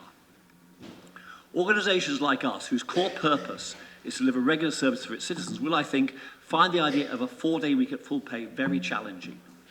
There is potential for more staff and a much bigger pay bill to maintain a full across-the-week service, unless challenging productivity gains can be realised. There are also concerns about two classes of employees in the same organisation, one who could theoretically embrace this option, and others whose whole role makes it intrinsically very difficult. I would place most of the ODS teams and our own customer-focused teams in this second category. So if we want to support this motion as amended, we need to do it with our eyes wide open. We are already facing severe competition for scarce staff in some areas because of uncompetitive pay levels. At a time of spiralling cost of living, this is a big weakness. It leads to staff leaving and others not applying for jobs with us. And all this is before we have factored in the results of national pay negotiations, which will set a benchmark for our local pay negotiations next year. Given we do not have a bottomless pit of funds in our MTFP, we would need to be absolutely sure early on that the management, the executives, the unions and the staff place this option of a 4-day week high on the list of priorities if we were to take it forward in place of other deep-seated needs for cash and resources. So please support our amendment. Thank you very much. Now, Lubna, do you want to speak now or reserve? Speak now. Reserve the right to speak, Lord Mayor. Okay, thank you very much. Nigel, can you turn off your microphone, please? I saw Susan wanted to speak. I'm looking to see if there's anyone else, and Mary. Okay, Susan? Yeah, thank you, Lord Mayor. Nigel's made many of the points that I would have made, but I just wanted to say a couple of things. One is that in my position as non-exec director of the LEP, as referred to earlier, I've been involved in a lot of the discussions about their trialling of the 4-day week. And I do think it's an interesting proposal, but the LEP is a very, very different organisation to us. They have all of 35 employees, and they all do office-based jobs. In fact, they all actually work from home, but they do office-type work. And as Nigel has quite rightly said, we are a very different type of employee organisation. We have much more customer-focused workforce and including a large manual workforce.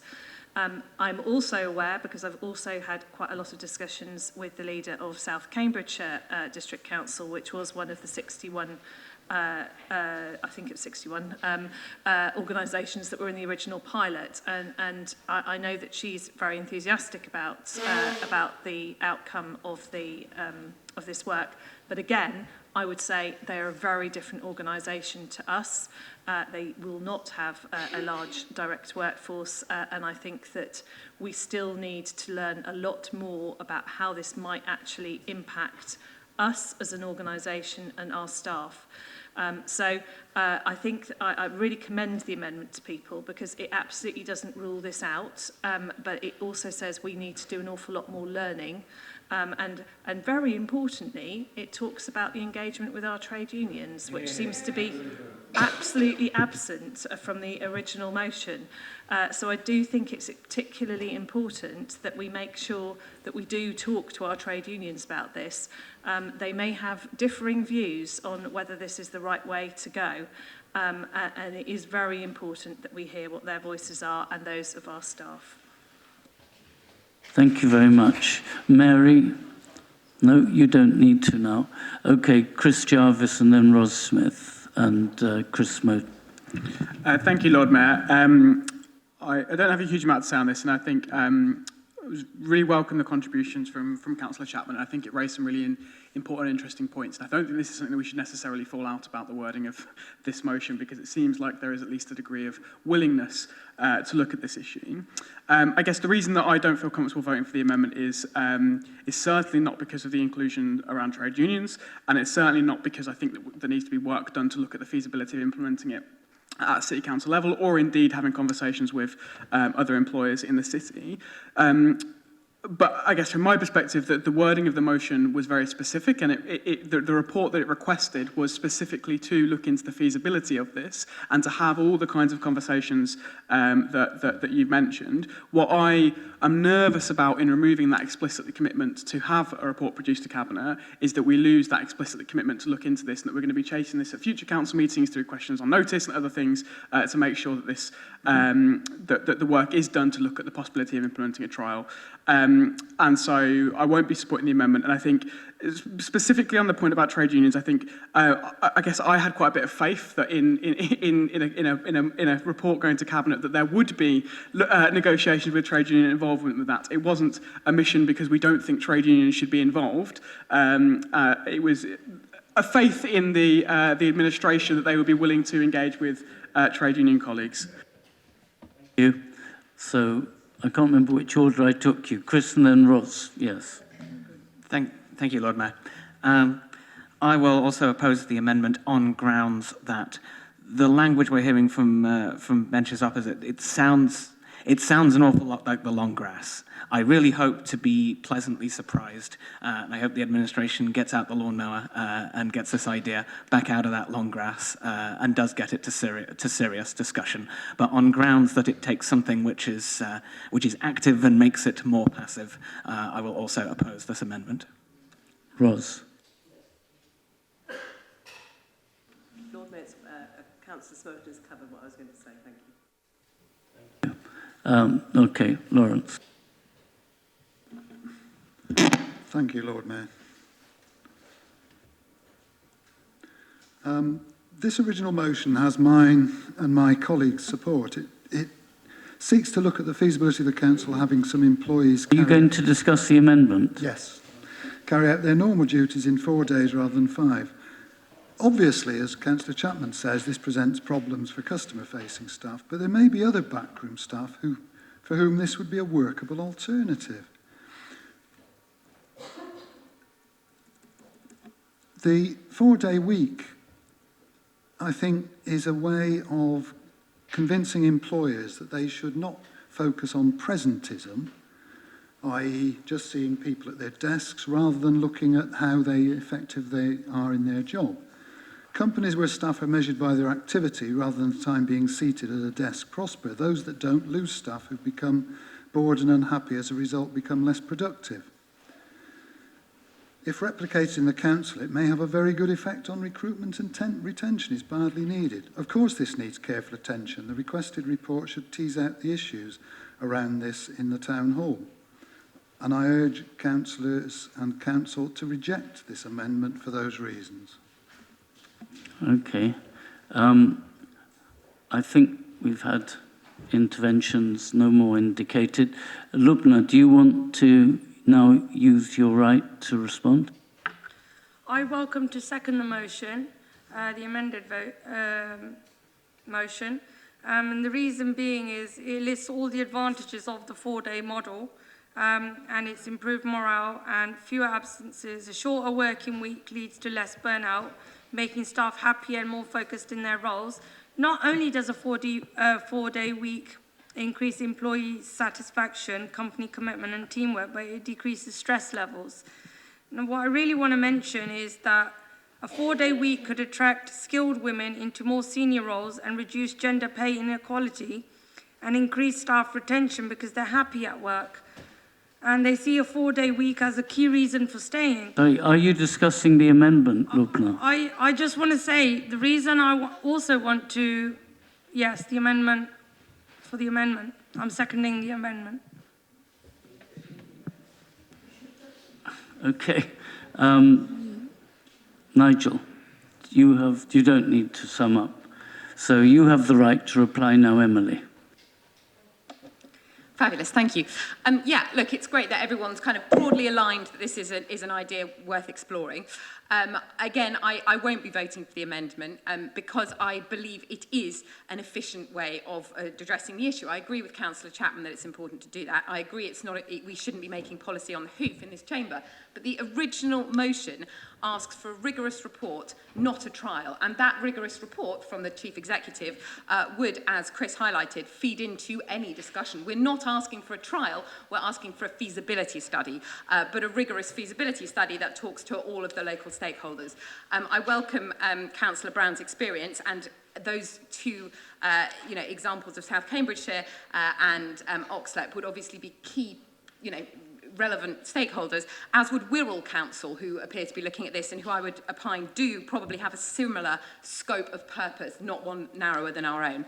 I also think we should be discussing this with Said, who've done research on it, and Henley Business School, who've done research on it, and looking beyond just the UK to other organisations with a broad scope that have done this. So I think my concern is, as Chris broadly highlighted, that the amendment waters down something that we all think is worth exploring, and that we should have a firm commitment to assessing in a rigorous way the feasibility of a trial. Thanks. Okay, so we will now proceed to a vote. Those, please, in favour of the amendment. Those against and abstaining, so it's carried. Thank you very much. So we now proceed to debate the amended motion, which is, if you look, it is written in your briefing paper on page 51. I don't know if you have it there. So we can now proceed. Now, Lucy Pegg has already spoken, so she's used that option. Are there any people who want now to debate the amended motion? If not, I'm going to ask maybe, Emily, can you sum up on the amended motion, and then we'll proceed to a vote. Great. Yes, thank you. I welcome the constructive spirit that this discussion, the amendment has agreed with the kind of objectives behind the motion, which is to review staff working practices and see if we can learn from some of the really innovative stuff that's going on in the UK and elsewhere about all of the benefits that we see to workers with potentially no downside to employers. I accept the leader's comments around the need to discuss with a number of organisations who've already done this, and would just hope that we can widen that net to include the academic studies that have been done in this city as well. And, it would be great to receive progress reports on how this important motion proceeds in other organisations, similar and dissimilar to our own. Thank you very much. Now, all those in favour of the amended motion? Against? Abstentions? Carried unanimously. Thank you very much indeed. Now we proceed to the second motion. This is being proposed by Paula, as I understand, and seconded by Alex Hollingsworth.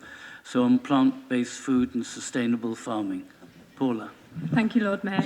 I'm so glad that we're finally at a stage where we can discuss this motion and vote on it this evening. I mentioned in the motion that in the UK we eat twice as much meat and dairy as the global average, which is not sustainable on a finite planet, as there is not enough land in the world to meet this demand. The world now produces more than 3 times the quantity of meat than it did 50 years ago, with 80 billion animals slaughtered each year. 60% of the total biomass from mammals is from farmed animals alone. 36% is from humans, and a shocking 4% is wild animals. It is no wonder that the rate in which we are eating meat and dairy is the leading cause of modern species extinctions. I also mentioned in the motion that the UK is one of the most nature-depleted countries in the world. 48% of the entire landmass of the UK is used for animal farming, and only 5% of our land is effectively protected for nature. For those who were following the BBC Gary Lineker dispute, you may have seen that the BBC also came under fire for their decision not to broadcast the final episode of Attenborough's new Wild Isle series, which touches on how farming practices have harmed wildlife in the UK. Instead, the last episode will go straight to BBC iPlayer out of fear of backlash from the farming industry, the right-wing press and Tory politicians. We must not be intimidated into silence when the facts are laid out clearly that significant change needs to happen to address the climate crisis. I want to stress that this motion is not putting farmers' livelihoods at risk or telling farmers how to do their jobs. I'm half Irish and I come from a long line of farmers, and many of my family are still farmers, and I respect the work that they do. What this motion is calling for is a just transition for farmers and to support and champion farmers that are moving to more plant-based sustainable produce. This motion is also not calling on everyone to adopt a plant-based diet. This motion is making sure plant-based options are always available at council events, and that we as leaders in this city are setting an example and acting in all ways we possibly can on the climate emergency we declared back in 2019. We need to drastically change our relationship to meat and dairy, whether we like it or not, and introduce more plant-based eating into our diets to save the UK's environmental decline. However, while many people in the UK are trying to eat less meat and dairy where they can, there are not always substantial options, even though they are significantly cheaper. Similar motions have been passed by county and city councils across the UK, and the list is growing. Oxfordshire County Council passed a similar motion by Councillor Middleton, who spoke earlier. Cambridge City Council passed a motion to offer more plant-based food at civic events and reduce meat options. And Norwich City Council have recently unanimously voted to ensure there are more plant-based options at hosted meetings and events. The climate crisis goes way beyond party politics, and I hope we can all join together this evening and vote for this motion. Thank you.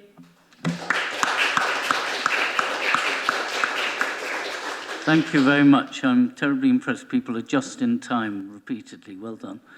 Alex, do you want to speak now or reserve your right? No, I'll speak now, and probably let you down on the timing because I've not really timed it. The point of this motion isn't to make some massive fundamental alteration to the catering provided by Oxford City Council, because bluntly, we don't provide very much catering. The point is to publicise the issue. And the point is, as Paula has said, to encourage change at an individual level. And because the people who need to make a change is people like me. I'm not vegetarian, I'm not vegan.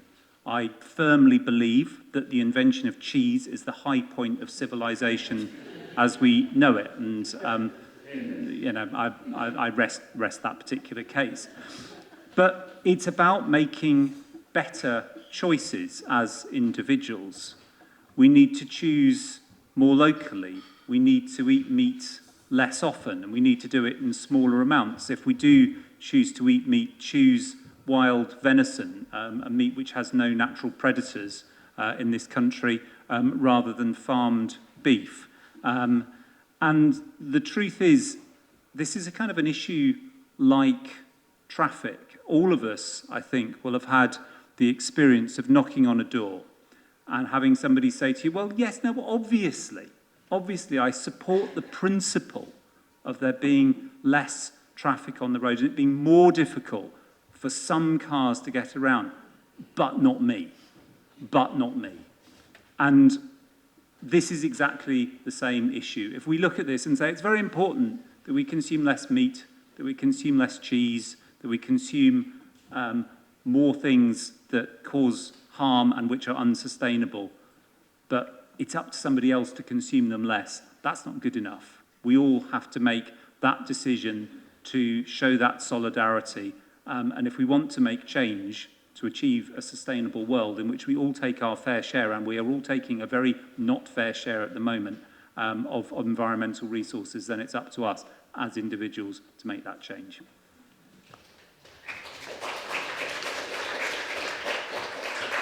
I see Steve Goddard, and then Anna, and then Shyster, and then Edward. Thanks very much, my Lord Mayor. I grew up in a household with a mother and a sister who were both vegetarian. Mum, who was born in 1945, was a vegetarian before most people had heard of the concept, let alone the idea of veganism. In fact, I gather, being born in 1945, she was born exactly a year after the term vegan was actually coined. I have to admit, I spent a lot of my childhood resisting anything I perceived as an attempt to convert me. In actual fact, not many attempts were made. But, rather like Alex speaking just now, I do accept that change is needed and that this motion is part of it. Now, various speakers, colleagues in this chamber and Ian earlier, have emphasised that this is a small change, and so it is. There is no attempt to force a change of diet upon anybody, councillors or otherwise, although we can probably all think of individuals who might try to pretend that it is. What there is, entirely in line with this council's declaration of a climate emergency, is a desire to make a small, incremental, but nonetheless important step towards our target as a council of becoming carbon neutral. Colleagues will, of course, be aware of the UN's climate change report brought out today, which drew attention to the challenges, yet again, facing the planet. Challenges which aren't yet insurmountable, but can seem overwhelming. And of course, there are many, many things that have to be done. Reduction of emissions from energy generation, switching to low carbon transport, reducing food waste. But changing habits where diet is concerned is a small but important part of the overall picture. And again, as Alex has just made clear, it's something that we can all do. It doesn't necessarily mean going the whole hog. That's not a very good choice of words. It doesn't necessarily going the whole way, but it's something which we can all contribute towards. This, colleagues, is a good contribution towards doing just that, and we should be supporting this motion overwhelmingly. Thank you. Thank you. Anna? Thank you, Lord Mayor. So I very rarely eulogise on this because, for the most part, people really don't really want to know. But I've got the floor for 3 minutes right now, so I apologise in advance. So I won't talk about animal welfare here because it often just doesn't land, and the climate impact has been well covered elsewhere. I will instead talk about the legion of other things that animal agriculture has a detrimental impact on. This council in January passed a motion about the pollution of the River Thames. Meanwhile, the River Wye in Herefordshire is more or less dead because of runoff from intensive poultry farming in its catchment area. UK rivers are polluted hundreds of times a year by cow slurry spreading, as there are basically far too many animals for the land to support naturally, and all that waste, quite frankly, has to go somewhere, and the farmers cannot deal with it. If you go to our national parks, supposedly the jewel in the crown in this country for wildlife and biodiversity, you will struggle to find a single young tree anywhere. Honestly, like next time you go, try and find one. They will probably pretty much only be in roadside verges. They are missing because sheep, a non-native species, albeit one that has been here for thousands of years, overgraze all of our uplands, or nearly all actually. They also compact the land and mean that when there is a lot of rain, it all rushes downhill and makes flooding much more severe, compounding with the decreasing tree cover. Upland farming is literally making our towns and cities less resilient to climate change. While pheasant and grouse shooting is barely a food source, their carcasses are often dumped, not eaten. They contribute to the starving of our native wildlife for the former, the burning of peat, a key bit of carbon storage, and the wide-scale illegal slaughter of our native birds of prey for the latter. The overuse of antibiotics in livestock farming, often as a preventative measure, is a key driver in antibiotic resistance, which is a genuine threat to our species.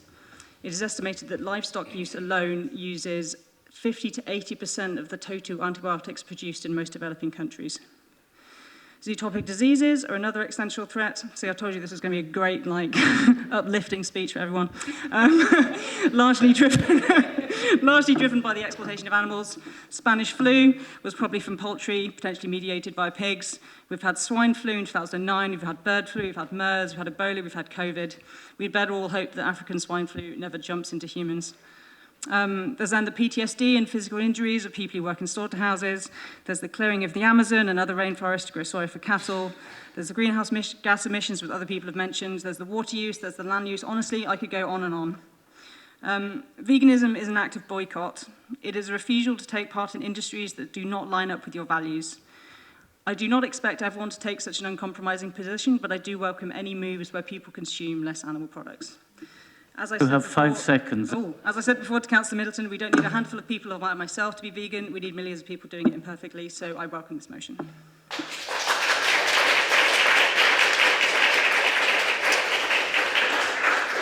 Shyster, then Edward, then Lucy. Shyster. Thank you. So,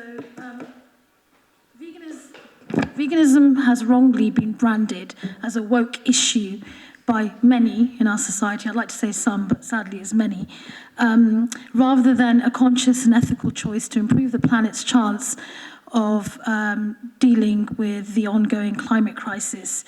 It's also seen overwhelmingly as a very middle class and white issue, and I think this needs to be widened out if we are to acknowledge that the vast majority of people in the world, in the so-called global south, consume far less meat and dairy than we do here in the West. And they have been vegan for decades and decades. This includes my family in Pakistan. I come from a family of proud farmers, and the vast majority of people simply cannot afford to eat meat or dairy. So this is why they are vegan without knowing that they are vegan. They don't have the economic choice. And yet these are the very people who are at the forefront of the climate crisis, which is completely unfair.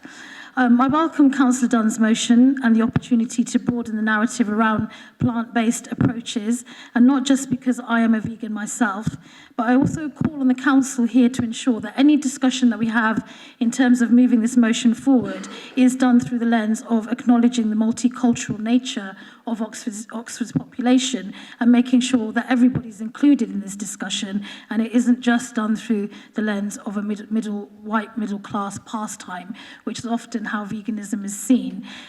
For me, the plant-based approach is really about ethics, and it's also about greater equity and making sure that we, as a collective group of people living in this city and in this country, start taking the climate crisis very, very seriously.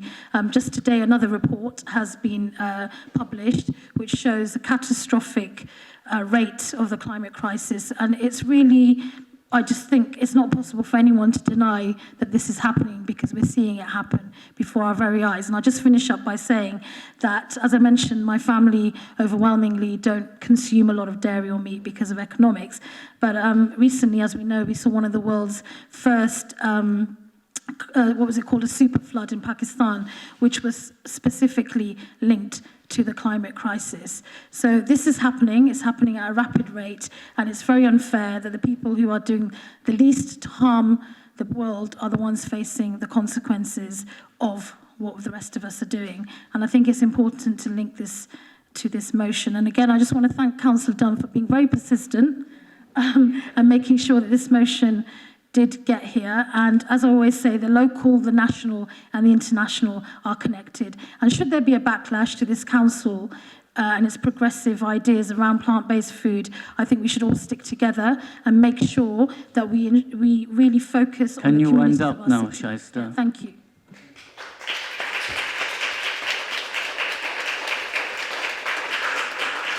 Edward. Thank you, Lord Mayor. Thank you, Paula, for bringing the motion as well. As we've heard, the meat and dairy industry has a huge impact on the environment, much more impacting regarding carbon emissions than the plant-based food and alternatives such as soya and plant-based proteins. As a form of diversionary information, it's sometimes referenced in newspapers and so on that plant-based food production can be problematic for the local environment. I'm thinking, for example, the water-intensive cultivation of almonds for almond milk in California is one I've seen before. And there are clearly going to be variations in the production impacts, as with any food. But make no mistake, even the most environmentally compromising plant-based option will be far less of an impact than its meat or dairy equivalent. And of course, plant-based options are not anything new. Sometimes you can look in the supermarket, see all these different plant-based milks and think, oh, this is a newfangled thing, and as Shaista said, some kind of middle-class kind of exploit. But actually, soya milk was actually invented in China 650 years ago.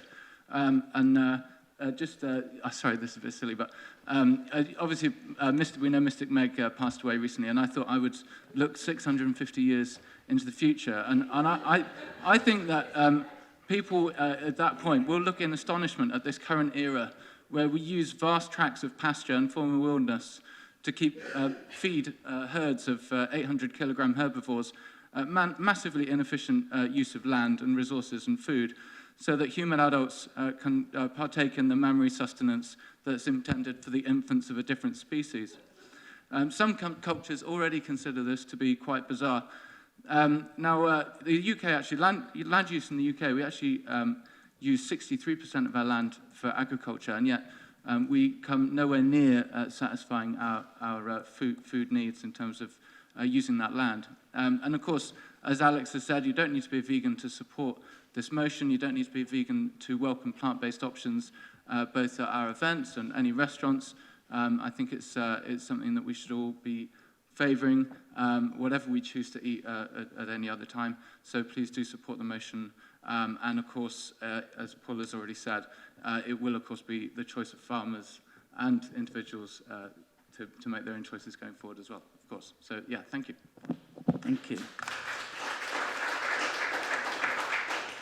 Lucy and then Mike. I don't know if others want to speak, but Lucy, you'll go. Yeah, I'm going to be brief. I think we're all agreeing here that this is a good motion. And so, as everyone has said, I also support this motion.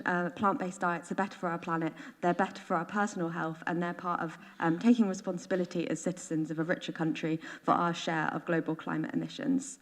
As Ian said earlier, and has been echoed a few times now, supporting plant-based diets and supporting farmers are not mutually exclusive.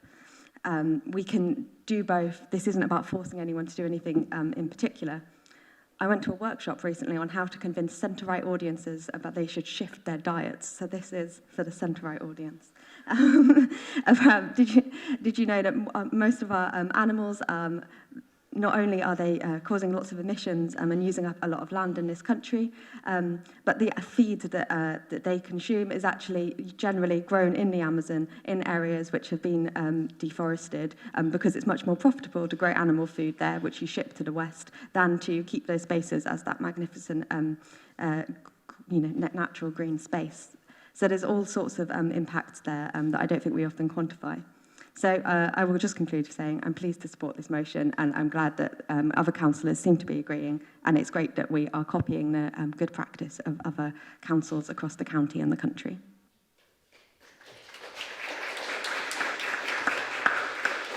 Mike? Weep not, my friends, for mystic Meg abducted by the Tylwyth Teg. But, sorry. I think it's important to point out, though, I know the local media don't like reporting on complicated things and do like reporting on very simple things. I think it's important to point out that this motion is not, in fact, about what councillors eat in meetings. Nothing that's paid for by the taxpayer is the answer to that in the case of Oxford City Council. The important bit about this motion is the clauses about working with local farmers to encourage sustainable farming, working to promote the sourcing of food locally, and working with community groups, trying to transform Oxford's food economy into something which is more sustainable, actually not just environmentally, but also socially. You can't go in a supermarket without noticing that there are rows and rows and rows of shelves full of dead chickens. And you can't go to very far around the British countryside to realise that watercourses and habitats are being poisoned by the breeding up of future dead chickens. Of course, and you can't, unfortunately, go past the bins outside my local supermarket without realising that many of those chickens died in vain. This is quite a silly way to feed the nation. It's a way to feed the nation that has developed and prevails because it's focused on profit. And the more that we work with, and not the profit of farmers or of rural communities, but the profit of large wholesalers and supermarket chains. And the more we work with producers and with communities to promote a more sustainable food economy, the better. People don't have to have entirely plant-based diets. That's not what this motion is getting at. This motion is getting at trying to encourage and promote kinds of change which will actually be better for everybody in terms of environment, health, and economic well-being as well.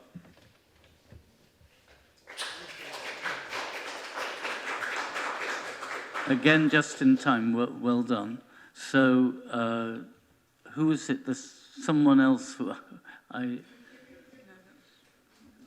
Lucy spoke. Is that right? Was there any other person? There were enough hands went up. Okay, okay, Louise, you wanted to speak.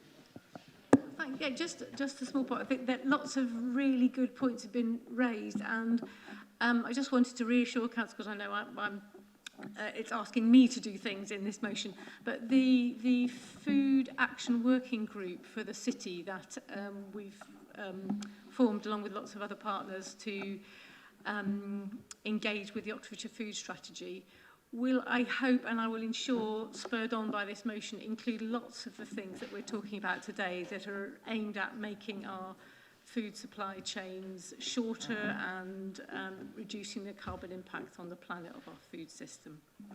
Thank you very much. So I will invite now Paula to respond, sum up, and then we go to the vote. Paula. Thank you, and thank you everyone for sharing your views and contributions on the motion, and for also being passionate about protecting our natural world. This is such an important step in how we reflect on our relationship to meat and dairy, as adopting more of a plant-based diet is one of the most significant drivers in sustainability, and it's great as councillors we will be setting an example on this. While I usually push for the onus to be with the big corporations and industries when it comes to significant change, I think we can all agree that we know that time is running out, and the more people who play their part, the better it is for the environment, as Alex Hollingsworth alluded to earlier. I thank the contributions about the meat and dairy industry, speaking on the impact on our rivers and the risk of future pandemics, and on our own health as well. Councillor Aziz mentioned the Western world causing the most damage while with consuming meat and dairy, while the Global South are eating less. And it reminded me of the Meat the Future exhibition at the Museum of Natural History here in Oxford a few years ago, where I learnt that per person, we in the UK, a population of 67 million, eat far more meat than places like India and China that have populations of over 1 billion people.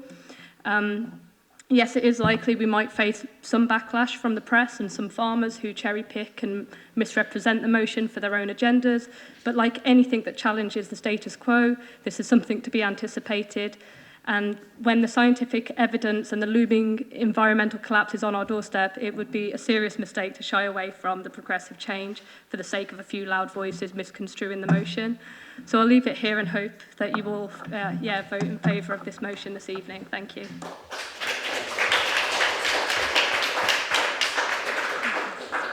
Those in favour, please indicate. Against? Abstentions? Unanimous. Well done, Paula.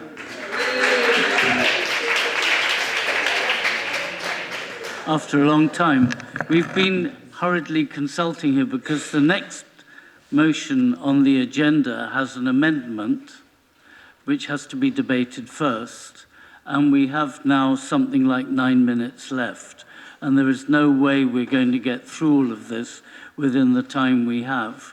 And I think it's probably better, and for somewhat selfish reasons, because I quite like to repeat my invitation to you to come and have a drink in the Lord Mayor's parlour after this, and then to allow the Town Hall staff to get out in time.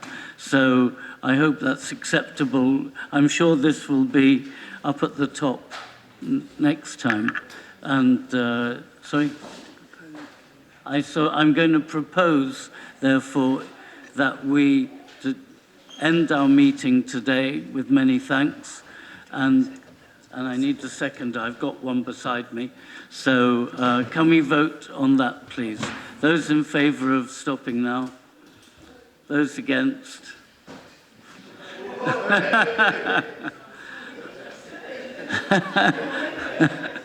Thank you very much. And I must since this is the last meeting I will chair, other than giving the freedom of the city, I want to thank you. This has actually been a very good-humoured, well-behaved lot of councillors, and I speak with some experience of other than good-humoured and well-behaved councils. Thank you very much.